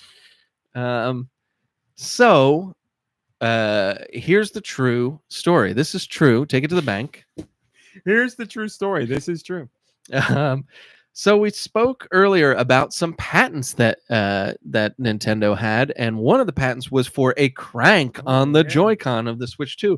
Well, guess what? That patent is true, and that's great. And there's a new game coming out that's going to utilize just that. It's actually a Resident Evil game. It's called Resident Evil: The Sluice. And Oh my God.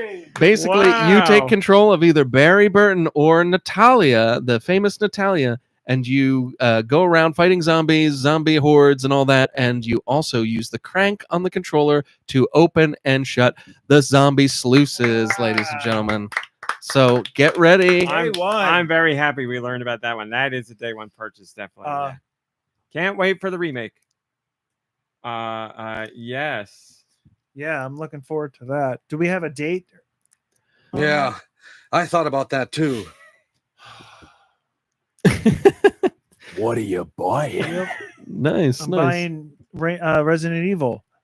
The I sluice. have this. The sluice. Is that what you Just said a it's moment. called, right? It's called Resident Evil. Perhaps that was the most important part. Yeah. Like how I love how they're everything all works. buried. Yeah, I know. Natalia, the sluice. Yeah. Man, that is Everything good. worked there. That was so good. I don't know. Like, Just a moment. what's funny is the voice actor probably doesn't even remember recording that. Like, he probably records Yeah. hundreds of lines, you I know. thought But He about like, also that too. probably was standing at the microphone and was like, "What the hell is a sluice?" Yeah, right. All right. he's going to have a lot of questions when he records the voice over for the new game that's coming out. So, according to the Spiders and Flies. He'll be so tired of that word by then. All right, everybody. That's all we got. We did it again. We had a good one. I think it was a banger. Sorry, there's no banger episode. music.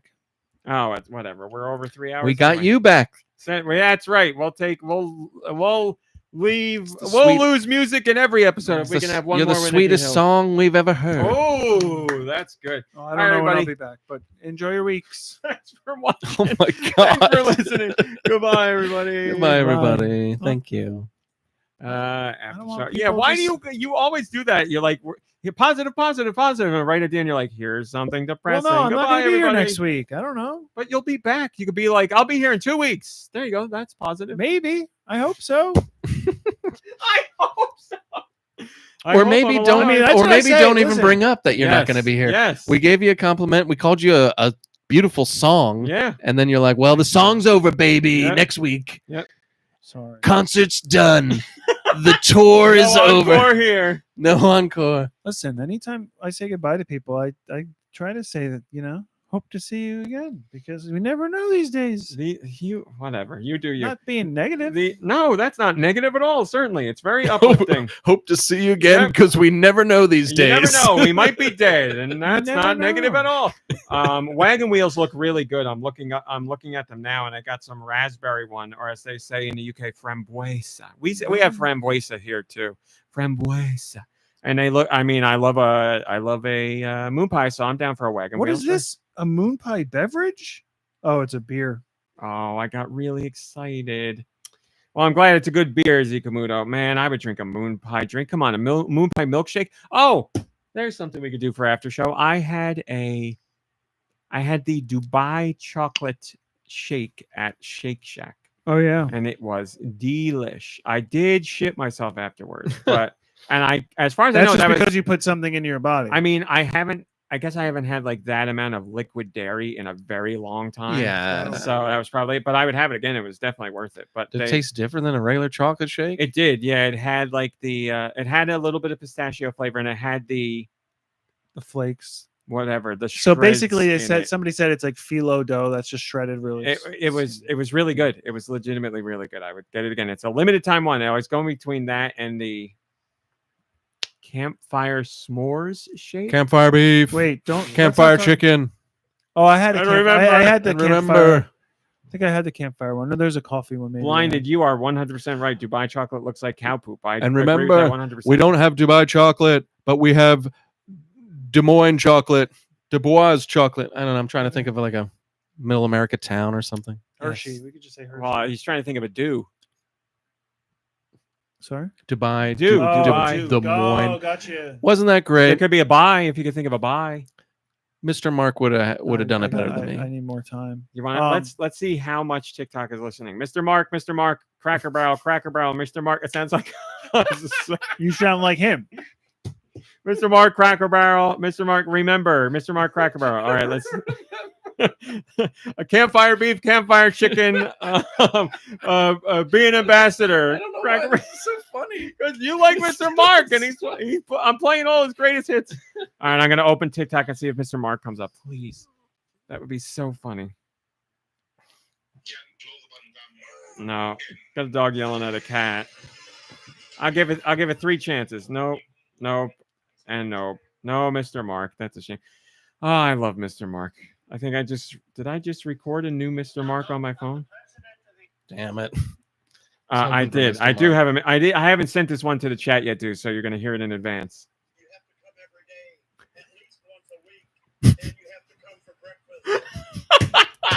Jesus. Man, how's he get away with this? I love Mr. Mark so much.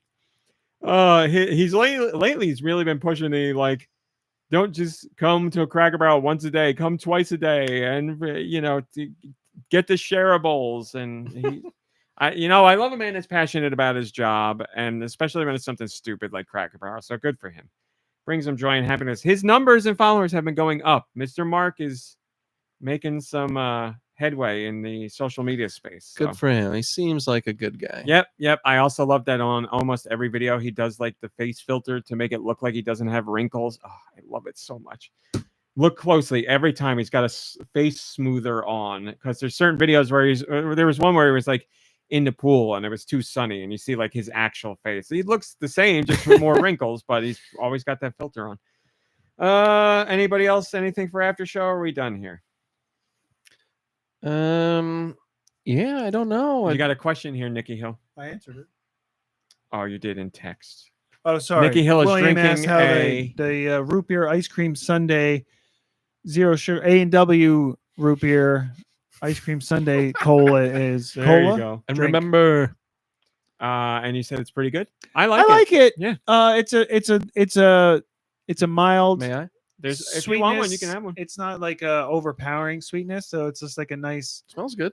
dessert good. beverage or It's good. something. I wonder how the full sugar, because this is zero sugar. Yes, yeah. I And was so like curious about that. the as well. sugar version, I feel like is probably going to be a strong one. But Ice Silver I says like I this one. tried the full power version of the melted ice cream root beer. It's meh for me. Well, okay. I like this one. you know what I had last night? Costco had oh shit, Oh shoot. no, you're after show. It's fine. I said Costco. No, that people are going to know where I live. I now know Costco. the top 10 most popular Costco's in New Jersey. I've watched a whole TikTok about it. Okay. Probably not the one by me. Costco has Hershey's popcorn Yes, that I saw has it. like s'mores. Yep. It's like it was good. I was really good. I That- liked it. But the worst part is like the second thing of popcorn that popped kernel that I put in my mouth had 3 or 4 unpopped kernels stuck to it. So I bit and it was like, oh great, I can't just eat this and enjoy it. I have to like nibble around because I might bite into something hard because I did it like 3 times in a row. I got the popcorn that they had at Costco that was Toll House cookie. Oh, I didn't see that one. God, I swear to God, you guys know I eat at night and I don't remember it.